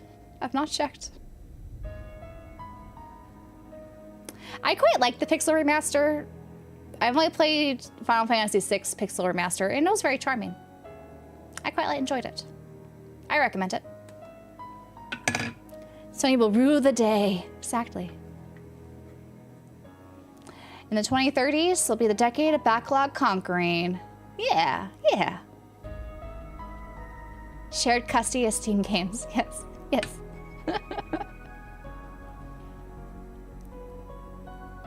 They were on break because of the 4th of July. That was on Saturday.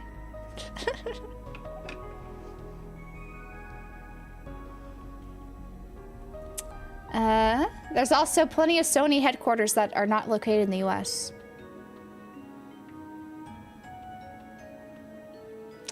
But, currently playing Dread Delusion on PC. Phenomena Aura and visual design. It's immersive alone is how it looks and feels. Everything just adds to the experience. Very special. Glad you're enjoying it. I've not heard of that one, actually. Marketing conditions are the biggest scam. PlayStation was posting today and getting inundated. I am sure. Like, I do think the fallout from this is a lot louder and more than the whole game keycard situation Nintendo did last year. Like, I don't want to say it, but I think the whole game keycard situation kind of broke the camel's back. And we're just going to see it go downhill from here when it comes to physical media. So while people say game keycards aren't so bad now, I think it contributed to the larger picture. That's my opinion, though.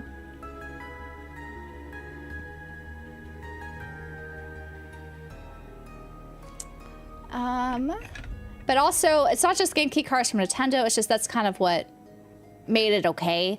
Like PlayStation, of course, had GameCube discs for a while there, starting with the PS3 era. And they were slowly kind of, you know, having more and more of those prevalent on the through the PS5. But now they're just like, well, we're just gonna embrace no disc now.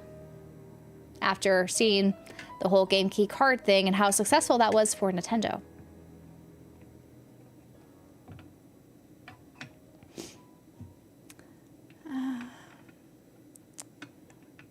Your city's news station's been covering. Actually, what's funny, I got an email. I was at the convention, of course, so I didn't actually see it, and I was traveling, like, on Wednesday.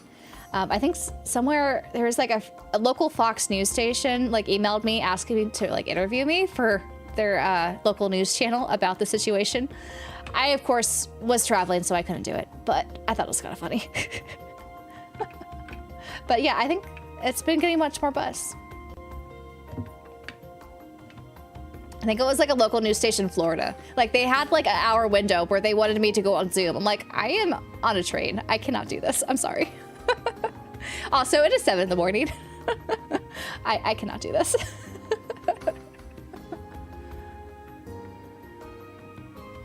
Am I full on Nintendo? So I will keep buying, so my stance of this, I'm gonna keep buying physical PS5 games that are full on the disc until they stop. And then if Sony decides not to make any more, I just won't buy them out there anymore. If they are offered on the Switch 2, and they run pretty well and everything, they don't require any sort of extensive patches, network connection, I'll be buying a lot of games on the Switch 2 full on cart. If those two options are no longer available and no other physical thing to play these games, I'm just gonna go full PC. Will there be exceptions of playing some digital games? Probably. Like, in the off chance a Xenoblade game is digital only, say Xenoblade Genesis DLC, if that's digital only, I'll play that digitally. Am I gonna buy a console if it doesn't have physical media in 10 years from now? Probably not. I'm probably just gonna stick PC.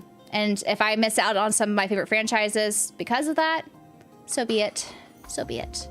There's so many other third-party, multi-platform games I like, so I should be plenty fine with new games moving forward. And of course, my backlog.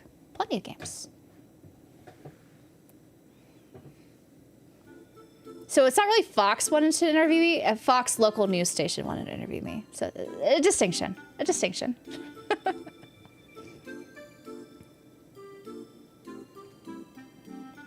Am I going to get the Trails in Sky second chapter Golden Wings edition? Yes. I got the PS5 version of that. But yes, I have it pre-ordered. It was just under $300 for me after shipping. I was thankfully in a location where the shipping was not outrageous. It's still expensive though. I think it's my most expensive game I've ever purchased.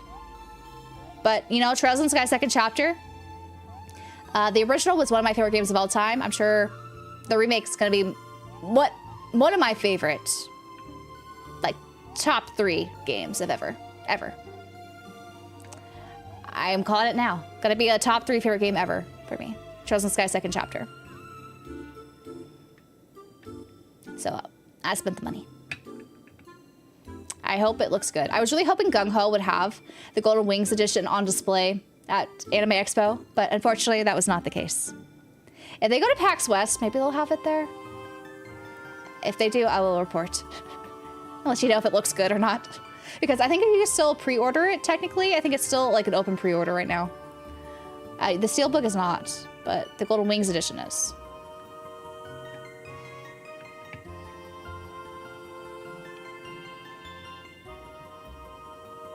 Switch made the PlayStation pointless for you. That's fair.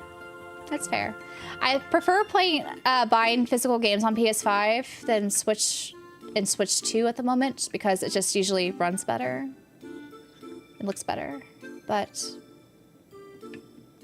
if they see us making discs, I'll just stop buying them. Orbalology tonight on the 5.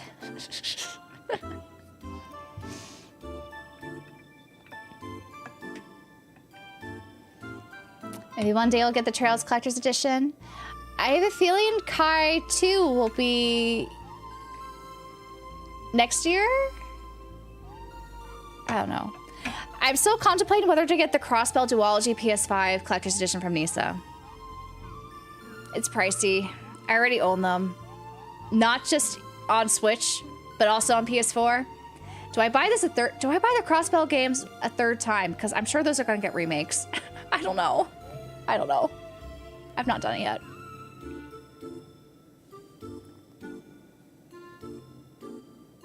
Speaking of favorites, will I make a vid regarding that topic? I made one like 3 years ago, what my top 10 favorite games are of all time. It does need to have a refresher. I'm thinking of maybe after Trails in the Sky second chapter comes out, because I know that's going to make that list. I'll remake that video and update it. Do I think Sky 3rd will be announced?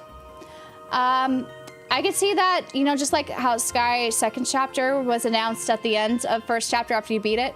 I could see Falcom doing that with Sky the 3rd. How long am I going on for tonight? I don't know. As long as you guys want to have me talk here. I have no other plans other than to chat. I should make a video though. I have not really done that today. I had to run errands before this, and I mentioned I had a meeting with a potential job thing. We'll see if that pans out. I don't know. Trying to get this grant, but we'll see if it happens or not. I had quite a bit to say tonight. That is an understatement, but yes, I did. You're very curious how the Liza P will run on Switch 2. Same, Dan, because I plan on playing it there. Hopefully it's worth it on there. Generally, I think that Shuhei Yoshida was still at PlayStation Physicals, wouldn't have been axed now. It would have lasted up to the PS6. You know, maybe. I could see that. Maybe.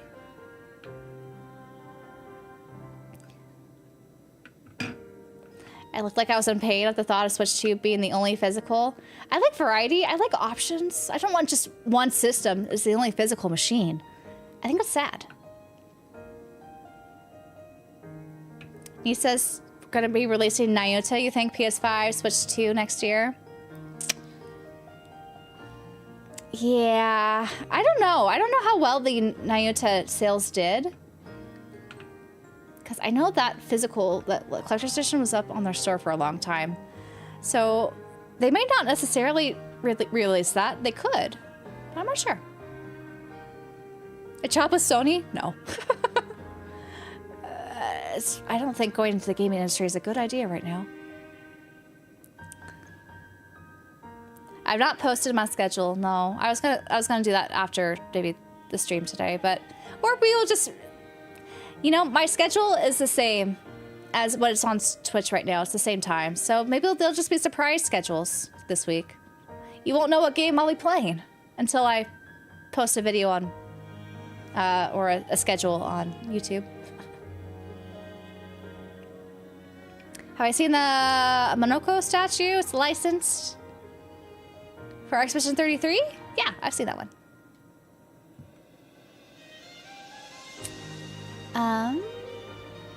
The Way of Trails in Sky first chapter dethroned your top 25 greatest. Second chapter is gonna definitely surpass it, believe me. It's such a good game. SC is so good. I'm hoping there'll be final. I hope if there is a Final Fantasy 13 re-release, they make it in time before 2028. Like, I am glad Final Fantasy 7 Revelation will be on the disc. At least we'll have that trilogy on the disc.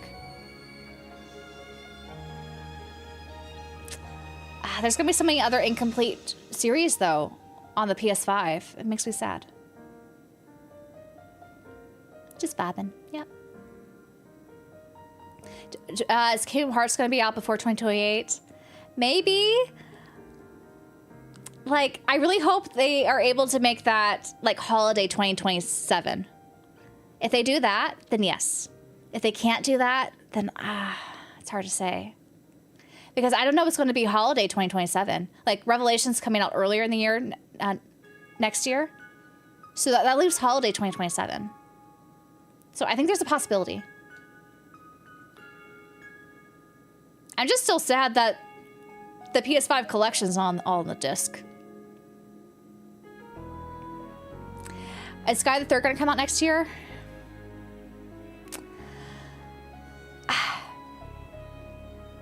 I think it depends. If there's going to be E's game next year, then no. If there's going to be E's game, I think they're going to do Beyond the Horizon 2 next year. And E's. E's, I guess it'll be 11. But if E's is not coming out next year, then yes, I think they'll have Sky the Third next year too. How many discs will it be? 30 discs. I don't know. Hugan, you brought up E's 9 physical on the PS5. This has also made me like, I hope VGP does a reprint for PS5. I wonder if it's harder now to contact Sony or whoever to reprint some of the PS5 physicals that I've been waiting for. I hope they're able to do that before 2028, but I don't know, because I really want E's 9 on the PS5, and I missed out before it sold out. And now it's stupidly expensive. Did I finish Mass Effect? It's only Mass Effect 2 and 1 and 2. I need to still play 3.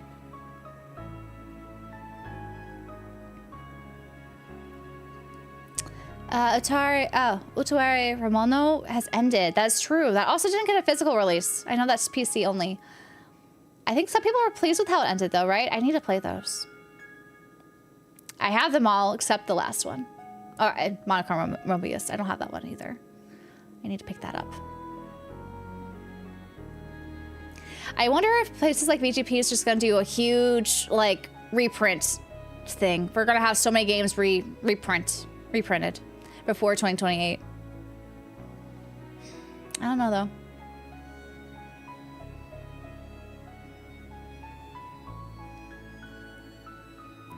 They said third party can contact Sony for further reprints past the date. Did they? Who said that? Was that on the blog post, like officially? Or does VGP say that? Because if they stopped all production, how could they do reprints?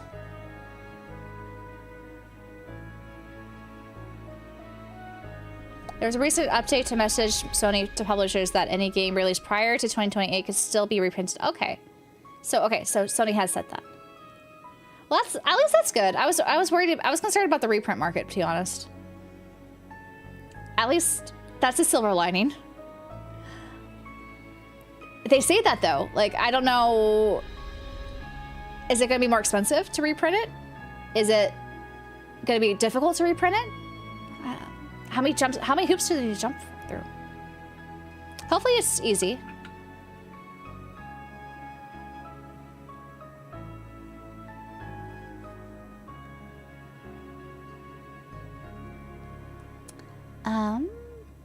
So I still wonder when Kyoto Zanju's coming out, man. I think something happened where a publisher dropped it.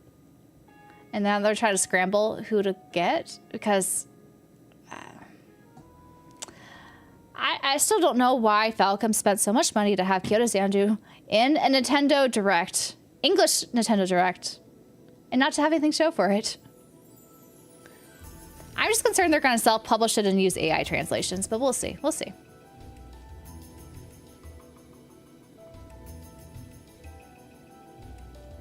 They're going to have to keep small productions for reprints. Yeah, they will.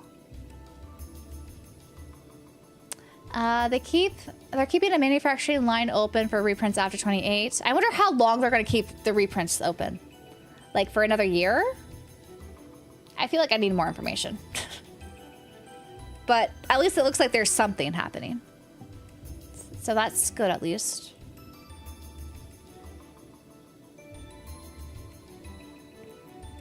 If you get rid of DRM and change licensing, we can actually own our products and do whatever we want. That's why GOG's so great. But yeah.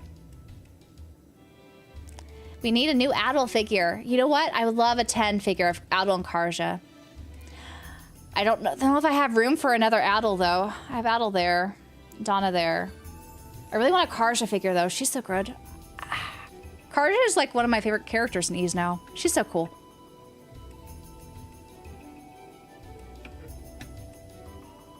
GOG is good. They are good. There's a lawsuit going on with Sony regarding this news about physical. Is there?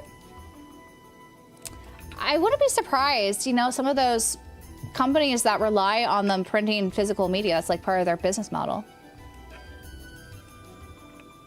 Watch LRG do a lawsuit with them.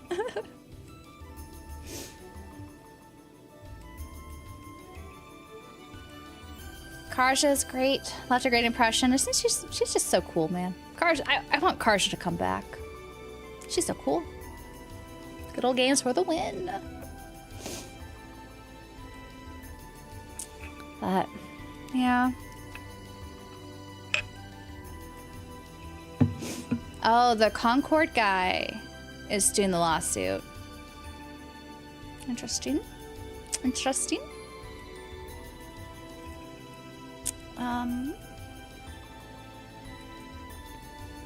But yeah, I don't know.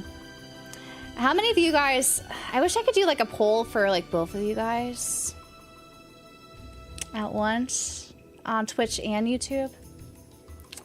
I'm just curious what everyone's plans are, you know, like, are you, if push comes to shove, are you going to go fully digital? Or are you deciding not to go digital? Or are you going to be kind of more balanced? Like, I feel like I'm going to have to do something balanced because there are new games I want to play. Like, I can't not play Trails if it's going to be digital only and game key card only. I cannot, like, not do the conclusion to Trails. Like, why would I do that? Why would I do that? You're fully digital now? That's fair. That's fair. I know a lot of people who are. I'm a little sad because I think just games are going to get more expensive. The elimination of the secondary market is coming. Like, game key cards will be, I guess, the last kind of way to do it. I don't know how long those are going to last. If Nintendo's going to keep those for the next system. Balanced. May the force be with you too, Callan.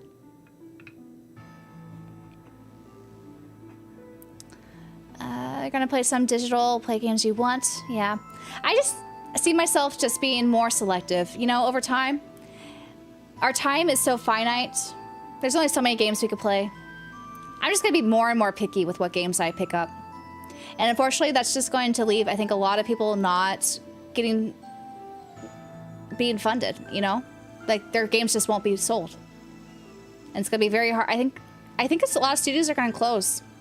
Like, I think this is gonna have a ripple effect in the industry that is gonna be very, very negative. It makes me a little sad. You're gonna be priced out of game in the future? Yeah. Like, priced out, but also just gonna have to be careful, man. You think the solo devs are gonna thrive? I think those maybe, but only if their game, you know, gets picked up. Like, meaning like it gets popular. It's really hard. The industry is already trying to figure out how to get Gen Z to buy games. That's true. Gen Z and below, Gen Alpha, they're just stuck on those free-to-play live service games, aren't they? But I think a lot of studios are going to close. I think we're going to have a reduction in solo, like, single-player games and experiences. I think there's going to be less innovation. They're just going to try to do something safe. They're going to play it safe just to try to get their game sold.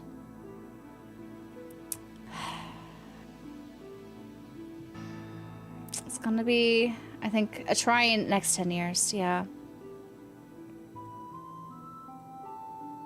I have to single-handedly support the industry to keep it alive. That is a heavy burden there. Heavy burden.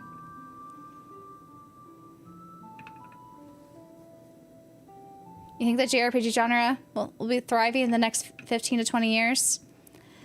Yeah. Yeah, I worry about new JRPG games. I could see we'll continue to have a lot of remakes and ports, like cheap ports, easy, like low-hanging fruit ports in the JRPG genre. But new IPs that are risky, innovation on games, I just don't see it happening.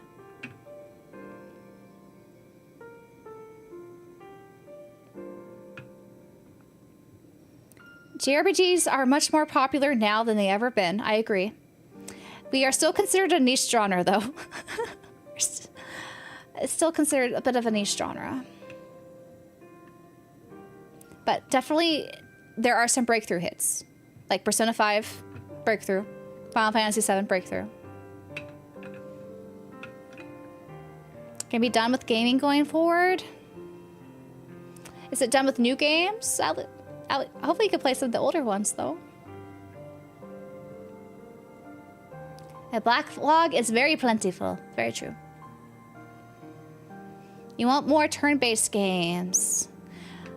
I think with the success of Expedition 33, we'll get more turn-based games. Are they going to have time press mechanics? Maybe. But hey, there's going to be a new Final Fantasy 7 Resonance. I'm looking forward to that as a new turn-based game.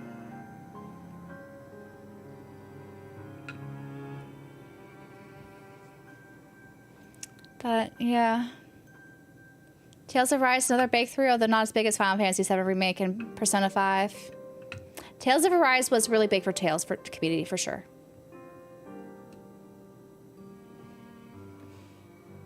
When's the new Tales game gonna come out, I wonder, from Bamco?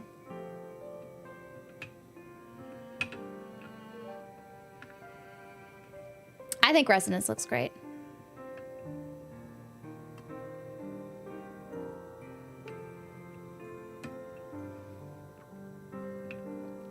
You want some more Paper Mario style turn-based combat?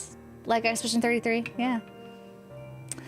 I like some time press stuff, but then sometimes I don't want to think too hard about getting the timing right when I'm grinding. So I'm like, I have to be really focused now.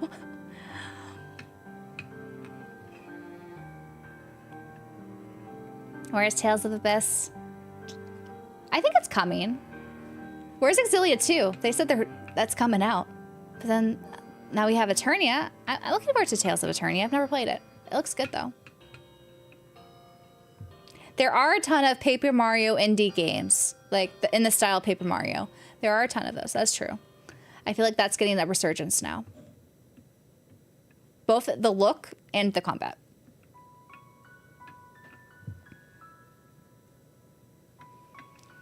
You think Tales is going to have a new game next year, maybe? I can see next year happening. They've worked so hard on doing so many ports or remasters. I wonder if new strategy games will be difficult settings across the younger gamers.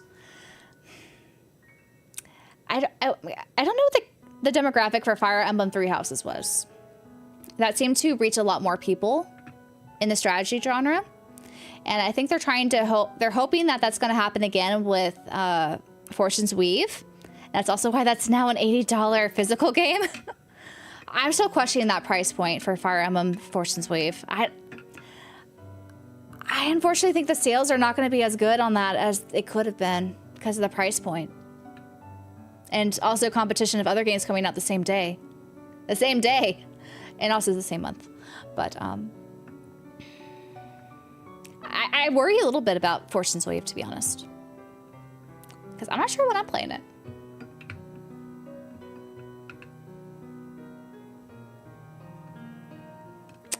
You want it, Mega Man Star Force 4? There have been a lot of Mega Man collections, though, right? From Capcom. So maybe there'll be more Mega Man stuff. I think it should have been $60 digitally, too.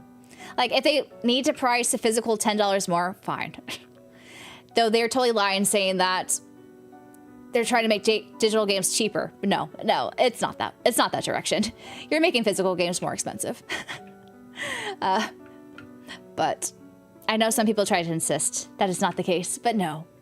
Fire Emblem Force and Swift should not be $80 physically. But yeah. You're missing the Mega Man Legends Collection. Is that just the last one? Brigadier Abyss is coming on a few weeks before. That is true. I think that game's going to get buried. I think that game's overly ambitious, and I don't know how well that's going to do. Like, as someone who really likes strategy RPGs, I'm very hesitant about that game. But I wish the best. It just seems overly ambitious and not quite as streamlined as it probably should have been.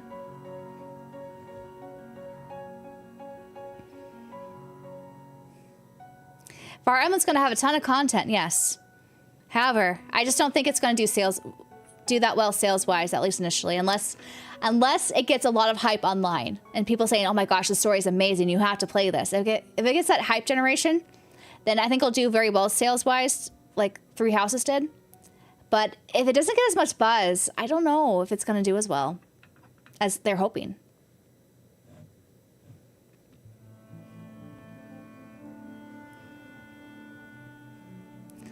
They also haven't really talked too much. Like, I think I need more information about Fire Emblem Force and Swift. I feel like they've shared a little bit in the last Direct, but I need more information. Scorpio. Caesar, hello. Doing well. Hope you're doing well too. Don't bury it. Oh, I'm not trying to bury it. There are so many games coming out in September. Games are unfortunately going to get buried. I think another Eden Begins is going to get buried. Even though I'm excited for the game, I just can't. I don't like the graphic. It looks too mobile-y. Even though I hear the story's epic, I hear the combat's fun, and I hear the music is amazing, that game's going to get buried.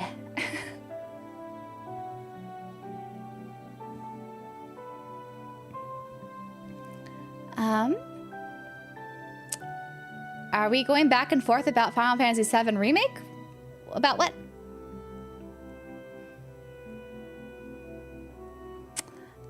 Checking out Grand Blue. Oh, am I checking that out? Grand Blue Fantasy Relink Endless Ragnarok. I'm interested. I quite like the demo. I haven't played the full game of Grand Blue Fantasy Relink, but I remember really liking the demo. I think I didn't buy it because I hear that the single player campaign is not that long.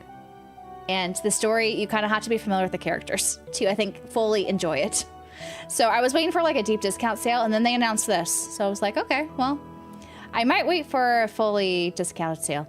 I just don't see myself playing it because I think the most benefit you get out of the Grand Blue Fantasy Relink games is if you're really into the multiplayer stuff, like post-game, which I won't be. I know myself, I won't be. So it looks great though. I just wish it was a bit more single-player forefront, if you will, how it was presented.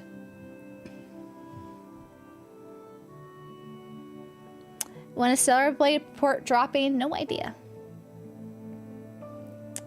From what you've seen for Fire Emblem, the most it's been sold on one of those games ever.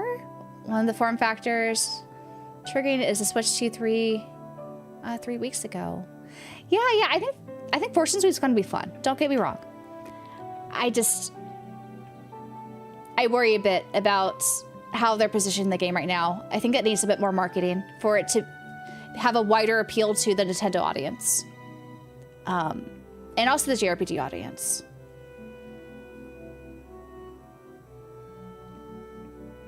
Trail's second chapter will dominate September for you. It's going to dominate for me. I think I'm also afraid or saddened. I think second chapter is also going to get buried. There's just too many competing things happening in September. No matter how much I shout at the top of my lungs how amazing the game is, I think some people still won't check it out because they'll see it as a long JRPG that you have to play the first game first in order to play second chapter. And if they haven't gotten to it yet, then it's just gonna get a little buried.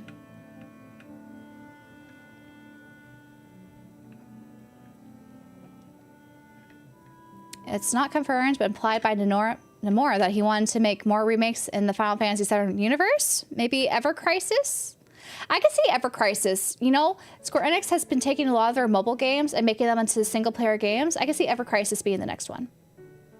Or if not the next one, eventually down the line. Fire Emblem or Trails 2? Trails in the Sky second chapter!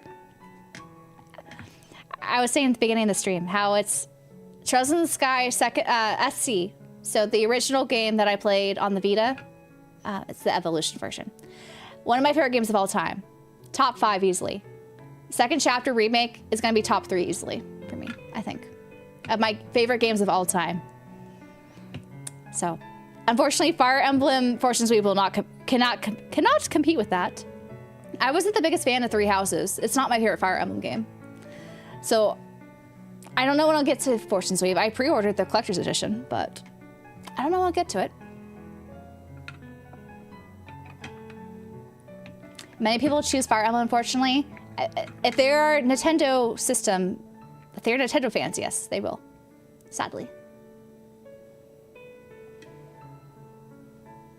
You think Trails was one of the biggest games of last year? It was the biggest game among JRPG fans. Again, we have to think about scale. I think Nintendo fans will at least try Fire Emblem.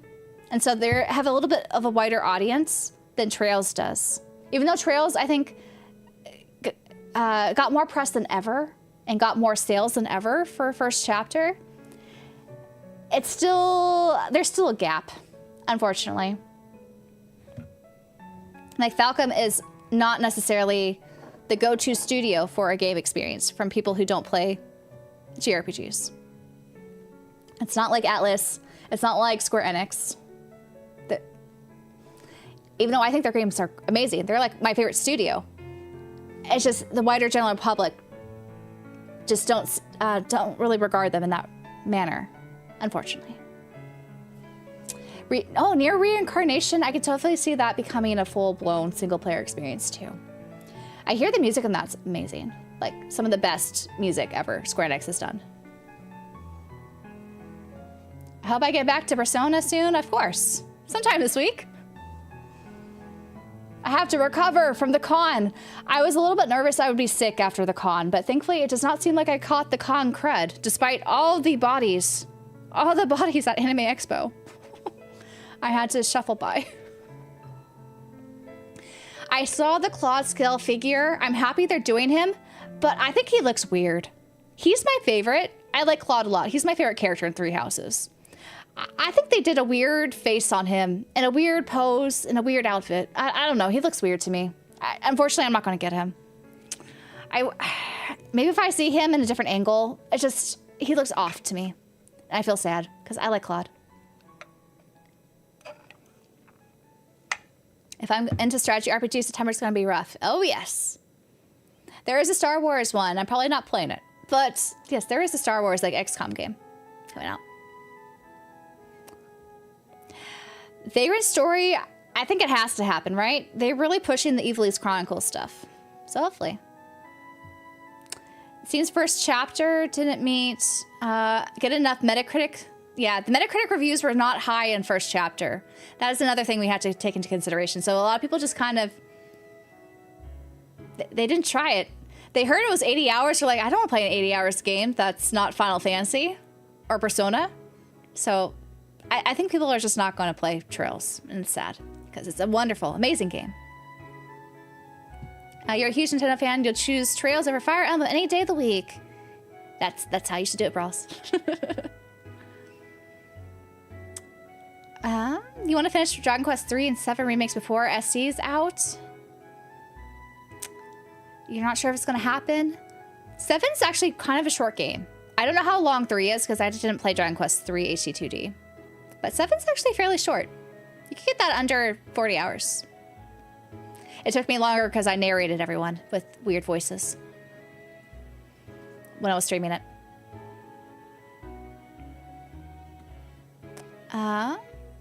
You wouldn't call FC the biggest RPG of last night? You know, it's not. It's not. I would, in my heart of hearts, Trails in Sky first chapter was my favorite game that came out last year. And the light of my eyes and all that. But no, not everyone else felt the same way. Persona managed to break mainstream. Do you think Trails will too? I don't know. I think people are still intimidated by the length of the Trails games and how slow burn they are. Like, if they were more flashy in the beginning, then maybe. But the slow burn, like, you know, like Expedition 33, it's not a long game. So people were able to see the flash very early on and the sensationalism very early on. So they continued with it. Trails, you work up to it. And while I love that slow burn, not everyone else does. And it's sad. Claude looks too serious rather than whimsical? Yeah. Oh, Sword Art Online, Echoes of Ironcrad. I don't know if I'm playing it, to be honest. I might try it, because I am a Bandai Namco creator, but I don't know. I've not done the demo. I might do like a first impression stream. Just to see how it is. Maybe I'm mistaken. I don't know if that game's for me, though.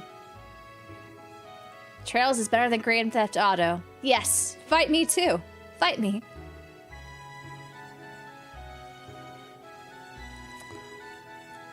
You're glad you weren't the only one who thought Claude looked weird. Right, Car? Right? He looks so weird. You played Trails in the Sky first chapter for the first time? They got you! I'm glad. It's great. You've already started collecting physicals for a few years, but your channel and setup inspired you to put a display on your collection last year. Oh, Arcade Gamer. It's so exciting. Like, I know people like to think of like, oh, you're just collecting and you have a background just to show off. That's not the reason why to collect. Like, having a display of things, like your favorite things, you know, whenever you walk into that room or when you're like sitting in that space, it just, I think just adds so much happiness, right? Just for existing. So I think there's a lot of great positive benefits to having a collection of your own, curating it, and, you know, just having an ensemble of your favorite things that has a net benefit, despite sometimes being expensive. Still a net benefit. Shall I Trail's second chapter before Fire Emblem? That's what I'll be doing. Though I think when Fire Emblem comes out, I'm going to be picking that up day one at Best Buy. So I might do like a first impression stream of that. I don't think I'm going to stream it though, like past day one for Fire Emblem. I'll have it on the back burner and then go all Trails. All Trails. The Blood of Dawnwalker does release in September. I'm very interested in that game too. My September's gonna be awful again. Last year was awful. This year I think is even worse. It's all September. It's not spread out September, October, like all the games I was interested in last year. It's all bad. Awful. Demo's okay, but it doesn't feel like $70 for you for the Echoes of Ironcrad. Yeah. Too bad. Slow burn yields the best payoffs generally for me. I agree. Though, if you're new to it and your time is precious, it could be a tough sale. Hello. Emily, you have the best collection. I'll forever let you know. Oh, thank you. I'm quite happy with how it's shaped up, and I do plan on making some big transformations soon. I do make on... it's always fun, I think, to reorganize yourselves and collections. Just to keep it fresh, you know? A good excuse to do thorough dusting, to remove everything, and then just reorganize it into another pleasing sort of setup. You feel the same way about how you collect books? Yeah. I have a small book collection myself. It's always, like, I don't actually read from my physical books because I don't want to damage them. I have some pretty physical books. And I will just read on my Kindle. But I like owning them, like post-reading, to have a nice physical copy of them. Because whenever I look at my bookshelf, they just memories of me reading them. And all the great stories and characters in there. Don't sleep in September, no problem. If I didn't sleep in September, I'd be like the crappiest person, guys. It'd be like constant gamer rage. Even if I'm playing Trails and it's like in a nice serene moment, no, I would just be on edge. That would not be fun to watch. There is an Echoes of Ironcrad demo. Yes, it is available. I've not had a chance to check it out, so I was just gonna wait for it to come out. The digital DRM is for all physicals, not just Sony. What do you mean? Or drama? Ah, yes, for sure. We went into that for sure. We talked about Xbox a bit, and Nintendo, and PC.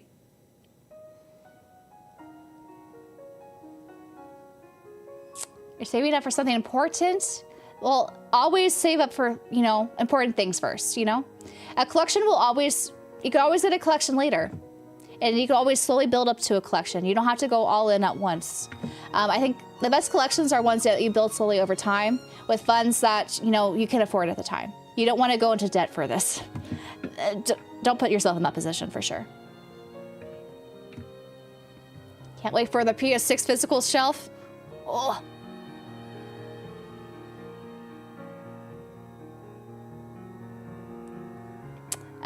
It's 2026 S-tier gaming with Xenoblade updates, Fire Emblem second chapter, all in the same year? Oh, that's a good question. There are a lot of games I've been very pleased with this year. You know, we had Resident Evil Requiem. We had some Dragon Quest games, Final Fantasy VII Resonance. There were some good ports that happened this year. Like, I think the problem for me is a lot of the big games that came out were ports that I had already like played, or they're like updates. Like I played Ys 10 Proud Nordics this year, which I loved, but technically, like most of the Proud Ys 10 came out 2 years ago. But for me, it's been, I think, an S tier gaming. Like all the games I played in my backlog and ones I've been able to experience so far has been S tier. But a lot of the games, again, that I've been able to play, have been very much to my taste, which has been nice. Also, we had Trails Beyond the Horizon earlier this year too. I've been eating well, all the games. I have not played Pragmata yet, but I've been curious about it.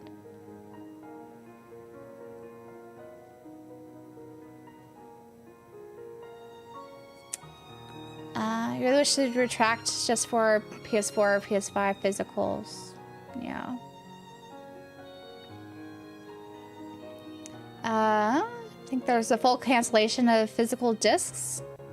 It's short-sighted. It really is. It really is. You're happy to have physical copies of your top 10 games to display now. Yeah. Like, I think once I started PC gaming more, I was okay with the concept of some of my favorite games I just won't own physically, or some gaming experiences and memories. I just don't have a physical representation of it in game form. If I want to have a physical representation of it, I can maybe get some like cool fan art, some art books, soundtracks, statues. But I feel like my ties to having the actual game now, if they're not going to be a true physical, like I feel less interested in having that on the shelf, because there's so many other cool things I could have on the shelf that carry more meaning than just like an empty box. So I don't know. I feel like just my collecting philosophy has a little bit shifted with the times. It's sad, but kind of just how it's shaped up to be. The industry and the consoles, I guess, are driving it. It's their own fault. But I'm just going to be spending less money on them and just try to support the studios through other avenues, like through other physical mediums and things that I could purchase and help support them directly, rather than having Sony, Nintendo, Xbox, you know, have a cut of it. What are my thoughts on Rec Room shutting down? Remind me, Rec Room. Who's Rec Room? Is that one of the Xbox studios that's closing? What do they do?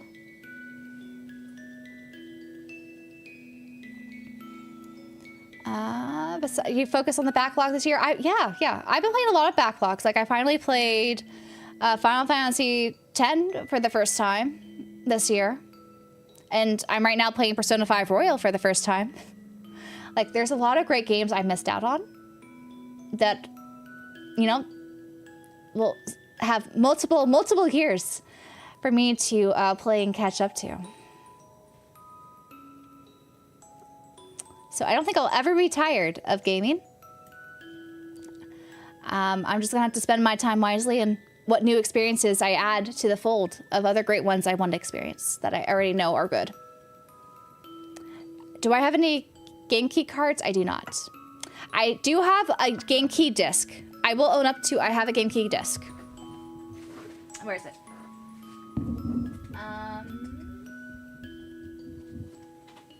I do have Final Fantasy 15 Royal Edition. This is the game key disc. I bought this because it was like $5 and I want to play it. Am I going to keep it in my collection? No. This is kind of before I was more aware of what game key cards and game key discs were when I bought this. So I don't know how long it's going to stay in my collection, but I still need to play this someday.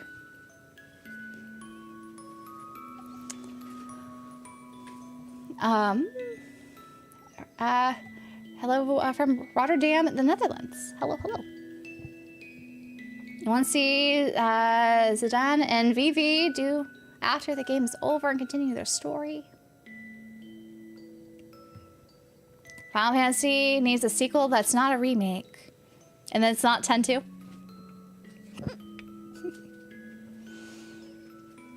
Currently playing Cold Steel 3. I hope you enjoy it. I really like Cold Steel 3. I think just kind of, you know, having the new Class 7 and everything and seeing some of the characters from the previous games all grown up, it was kind of cool. I think that's my favorite in the Cold Steel saga, Cold Steel 3.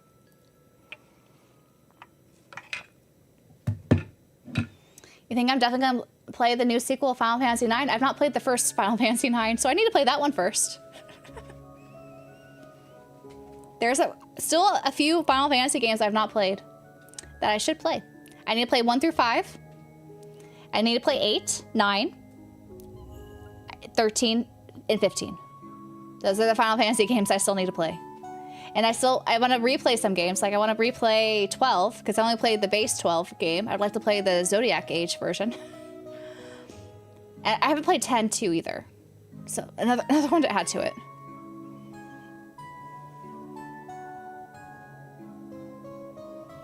$15, you love that one. I want to play, yeah. The bros go on a road trip. Someday I'll get to it. Someday.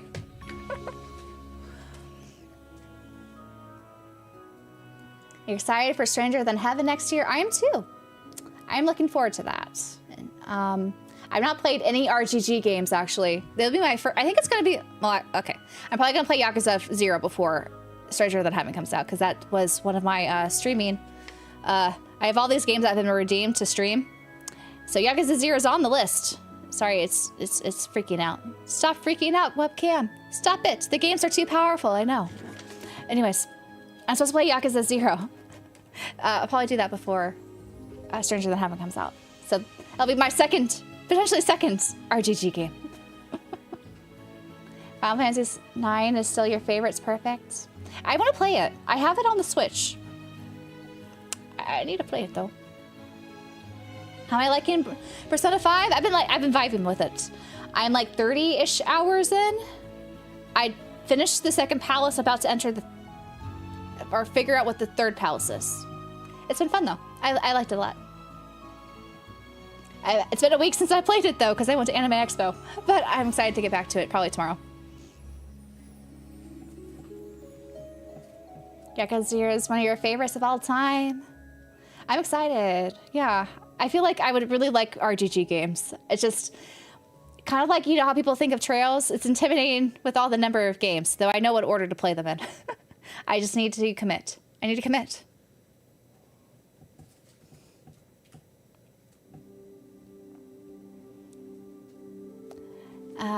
Yeah, the engine of this is really impressive. It took them so long to do this engine and make the graphics look good for the time, but Someday I'll play this.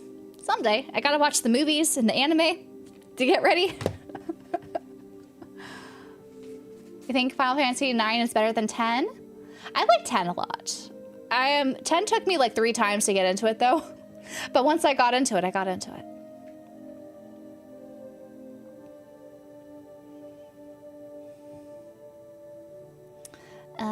Persona 5 has been fun to stream. I think so too. I was a little worried it would not be fun to stream it because of all the social link stuff, but it's been fun. It's been fun.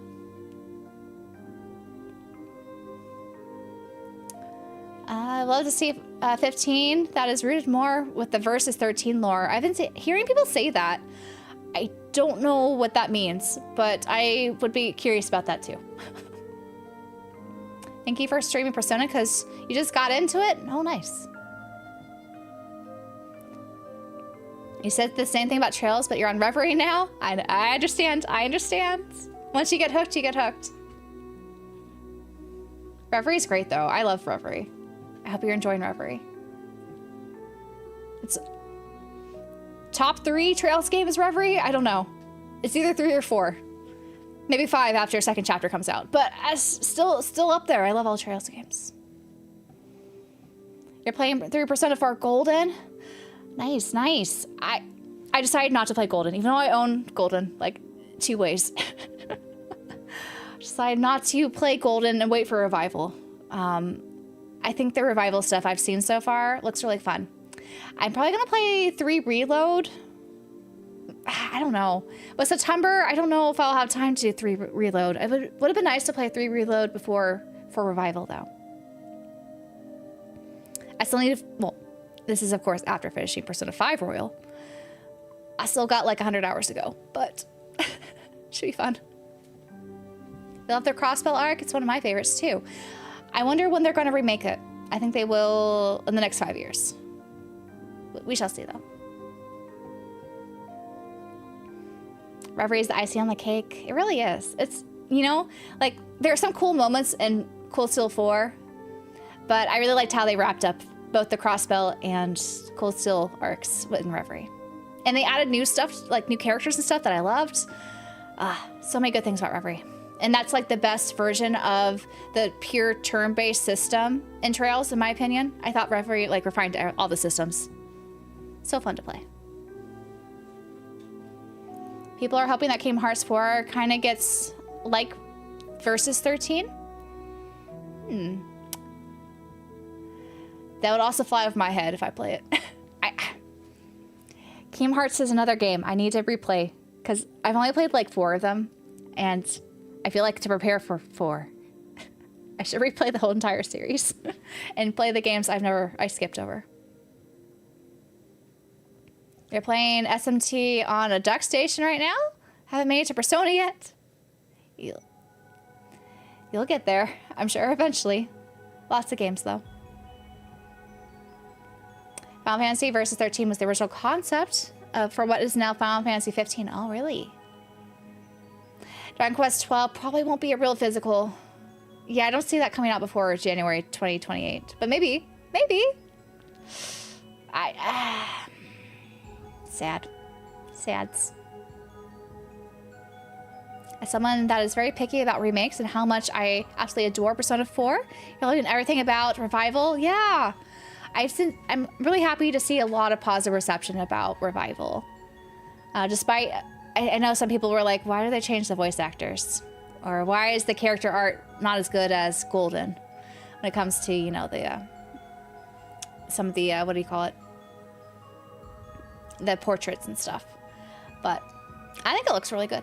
Everything. As someone who's never played 4. You wonder why Dragon Quest 12 is taking so long to release? Because they changed the concept. They kind of, instead of going down the mature dark path, they now have a whimsical Dragon Quest. So I think they said they had to start from the beginning when they scrapped that idea. That's why it's taking a bit longer to release. Cold Steel 2 has the greatest battle OST. It's pretty good. Pretty good. You couldn't get into Persona 4 Golden. You tried it on the Vita and then tried it on Switch. It's just not for you. Have you played any other Persona games? Or is it just Golden in particular you couldn't get into? Later stage in Persona 5, check the requirements to trigger story arc. I hear you gotta talk to the counselor. That's all I know. But we'll see. We'll see if I'm on the right path. You've been playing Persona 5 since you're on maternity leave and your first son, and now you're on maternity leave with your second son and continuing it from 18 months apart. And it is a long game, isn't it? Hopefully it's a good one for maternity leave, though. I feel like that would be a good one. You know, you get so invested in the characters and the vibes. The music's great. Kingdom Hearts 4 seems to have a lot of the original concepts of the original Final Fantasy Versus 13. That'd be cool. That'd be cool. Yeah, there's some comparisons. I feel like now I need to play this game so I could actually get the comparisons when they happen.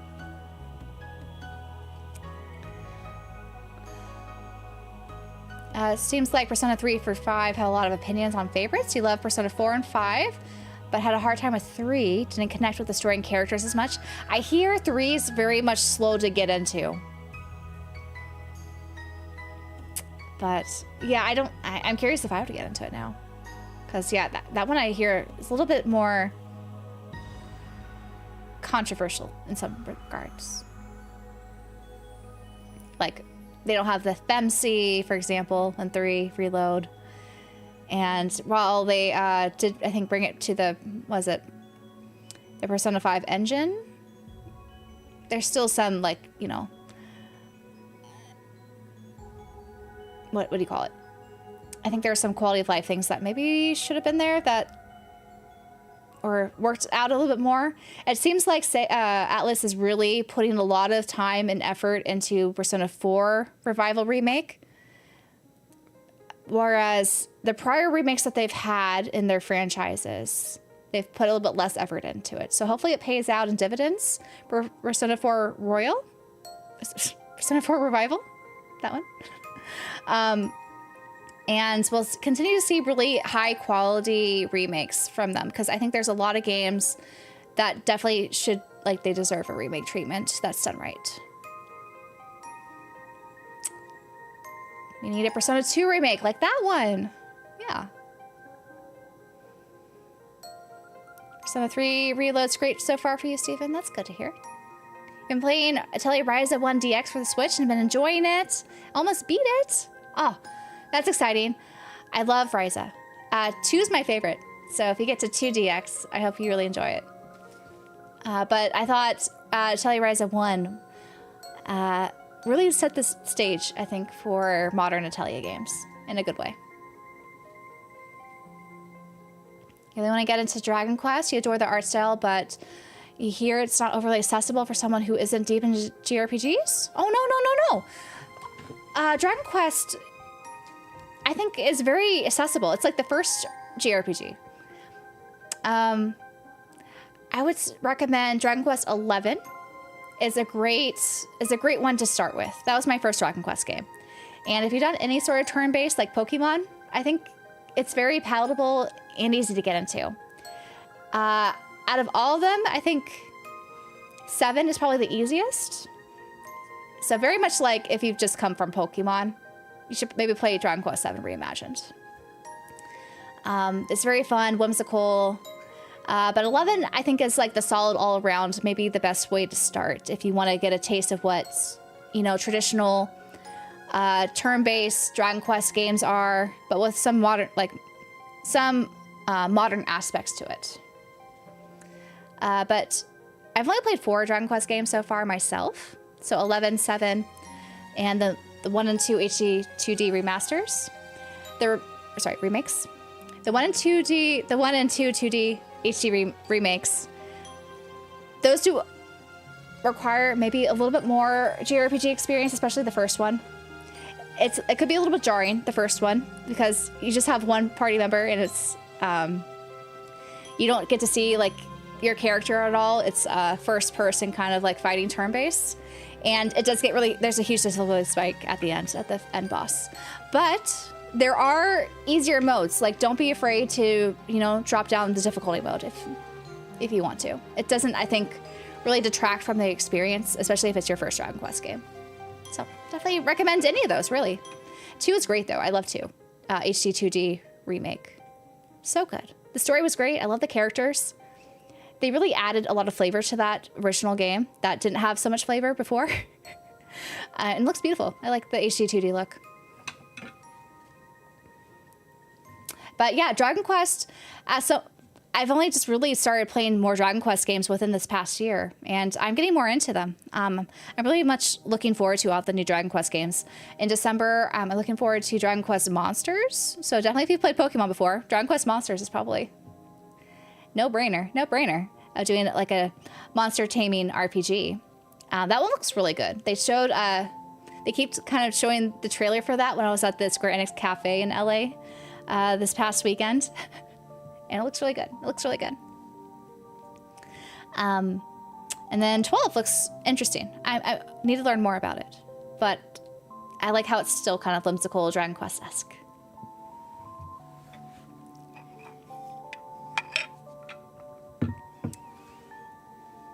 Yep, Final Fantasy 15 comes to Switch too. Is that the rumor that they are thinking of bringing it over? I think I saw something about that. I think it's a no-brainer.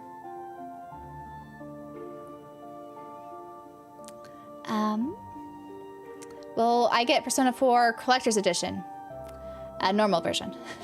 I'm really trying to be more selective with the Collector's Editions, and the Collector's Edition just has the protagonist. Like, I'm not really into silent protags. Like, even though I'm liking Persona 5 Royal right now, I don't see myself getting a bunch of Joker stuff because he's just a silent protag. And also regarding the collector's editions for Atlas games, usually their figures are not that great. I become a figure snob, if you will. So if I really like a Persona like character, I'll probably just buy from a reputable figure manufacturer a figure of them and not get the one that collector's edition. So I'm just gonna get the regular one, PS5 version. Definitely use a guide. I think guides are great. No harm using guides nowadays, especially because they're free online. Yep, Atelier Caria gets a Western release. I would like that too. Versariana got one, at least. So I think there's a possibility. But it does seem like they're kind of favoring, at least for those like remakes and stuff, or DX versions, only physical through like Asian English options.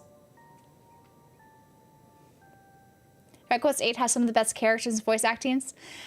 Dragon Quest VIII, they gotta remake that, man. Or port it? I don't know. I need to play it. I have it on the 3DS and on the PS2, but I've not played it yet. I think I might wait for it. I'm sure it'll get some remaster treatment. If I could live inside a game through like a holodeck, which game would that be? I don't know. It'd be cool to live in this Trails universe, though I don't know after the last game if I want to be there. I'm not trying to spoil things, but things are getting a little dicey there. My answer, though, before playing Trails Beyond the Horizon, would have been Trails, like Zumeria. Dark Prince was good. I have that in my backlog, too, on the Switch. You know, I've been waiting for Pinbox to announce a lot of things. I think they're going to do an Ouroboros supplier box. They're basically, I think, keeping to the naming conventions that the Japanese collector's edition has. So that's called the Bracer Edition, too. I think it's going to be the Ouroboros supply box. And I'm surprised they haven't announced it yet. Maybe they'll announce it closer to release, and then it comes out after release. Because they're waiting for people to play the game before investing all that money and stuff in pre-orders. I'm waiting for them to do the Calvard arc pins. Like, why don't we have a van? A van pin? Give me a van pin, please. But yeah, I'm waiting for a lot of things from them. You're playing Pokemon ZA, doesn't even compare to Dragon Quest Monsters on the Switch. Hopefully it'll make the new one better. You mean like graphically? Or just like how fun it is? Because those are two different kind of experiences. ZA, it's not quite, you know, your traditional Pokemon. But I think the new Dragon Quest Monsters game looks really nice just based off of the trailers. So if that looks like it is in game, it should be fun, I think. Probably easy, but still fun. Was it cool? I like how you have all those like monsters that follow you around, even like the weird big ones. The Persona protagonist talks in anime shows. Well, I'm not gonna be watching the anime while playing the game. So, I do hear though, isn't it Johnny Young Bosch who voices him in the anime? It's supposed to be better, but yeah, I don't know. For at least 4. I don't know who voices Joker in 5, but anyways. The only statue you have is a Prime 1 Joker for Persona 5. Oh my gosh, that thing's huge. But yes, it's a little space. Persona 4 anime is comedy gold.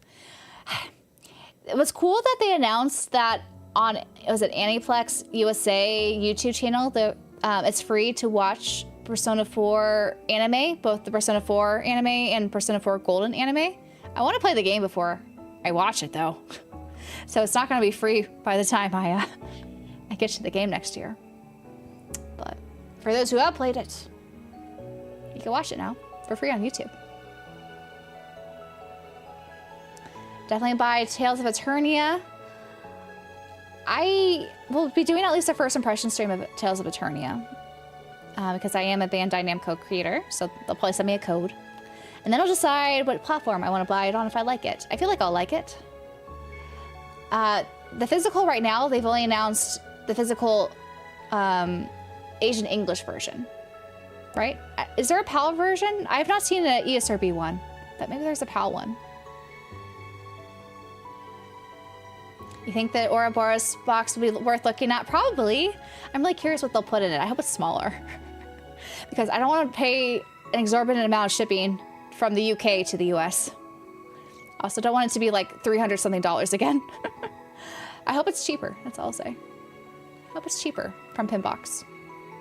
Especially after paying so much money for the second chapter's collector's edition. You finally gotten around to playing Resident Evil Requiem and enjoyed it?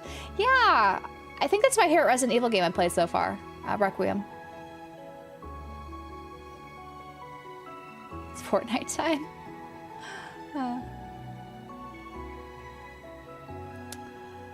Let's see. 15 on Final Fantasy 15 on Switch 2 is probably a harder port than 7 Remake. Yeah, I don't know. 15 though has the same engine as Final Fantasy 14, right? Is it 14? Or does 14 have the same engine as Remake? I don't know. But hopefully it won't be that bad. Xander Mobus voices Joker. Okay, I see. Both, in the game and in the anime. What are my thoughts on Metaphor Refantasio protagonist? I'm glad he speaks. And you can tell him what to say.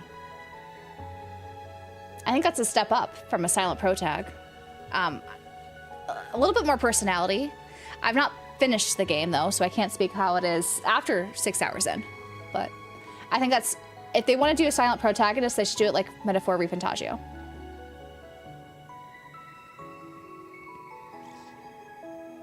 I am streaming tomorrow, yes. I just haven't posted my schedule yet. It's gonna be a surprise what I play on Wednesday, Friday, Sunday. So I'll stream 3 more times this week. And then I'll post my schedule again. They'll probably expect, it's mostly gonna be Persona 5 Royal.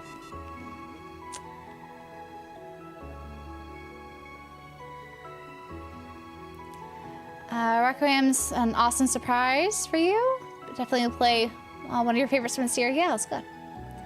What do I think of Tifa in Street Fighter? I don't don't play Street Fighter, but I'm happy. I know a lot of people are anticipating some Tifa in one of those fighting games. So I'm happy for those who are excited for it. I don't play fighting games though. She looks good though. I'm really curious how they're going to utilize the materia system with her combat.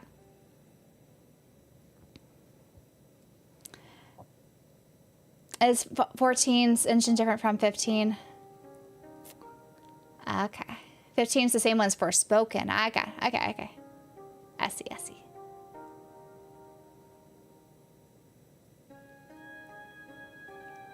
14 1.0 uses the same. Okay, that's what I was thinking. Early 14 used the same one as 15, but then they changed. Okay. To the one that's in Final Fantasy VII, right? Remake, Rebirth. Or I guess they customized it initially before those released. Am I double dipping crossbow upgrades for PS5? Potentially. Probably. Am I getting the standard edition or the collector's edition? I don't know. But probably. Third time buying that game. Buying those games. Oof. And then the remakes will be like my fourth time. I guess I feel like JRPGs on Switch 2 are kind of a blessing for someone like me getting into the genre. There's so many great ones, for sure. There's so many great ports coming out on Switch 2 specifically. So getting lots of good options there. Clear Obscure is coming to Switch 2. Have they announced it yet? They did? Yes, they did. It is. I wonder how it runs too on Switch 2. They've had a while to work it, so hopefully it'll look nice. Anyways, I'm getting a little hungry, so I might start making dinner. But I hope you guys enjoyed this live stream of both my Anime Expo recap, sharing my pickups, and rants about games in the industry at the large. I'll be streaming again tomorrow, probably Persona 5 Royal. So, same time, same place. Probably a little longer, because we'll be streaming a game. But, anyways, I hope you guys, I think, while all the news about Sony is sad, we can adapt, guys. We can adapt and still enjoy our hobby how we like it. It's not going to be the same, unfortunately. A lot of things just aren't the same over time. We can speak our mind about what we want as consumers. But we also, you know, we don't have to support those who don't support our wants and our needs. So we have the power here. So don't let it drag you down too much if you're sad about it. Anyways, that's all for me. You guys all take care. And hopefully I'll see you tomorrow or some other stream. So, bye-bye.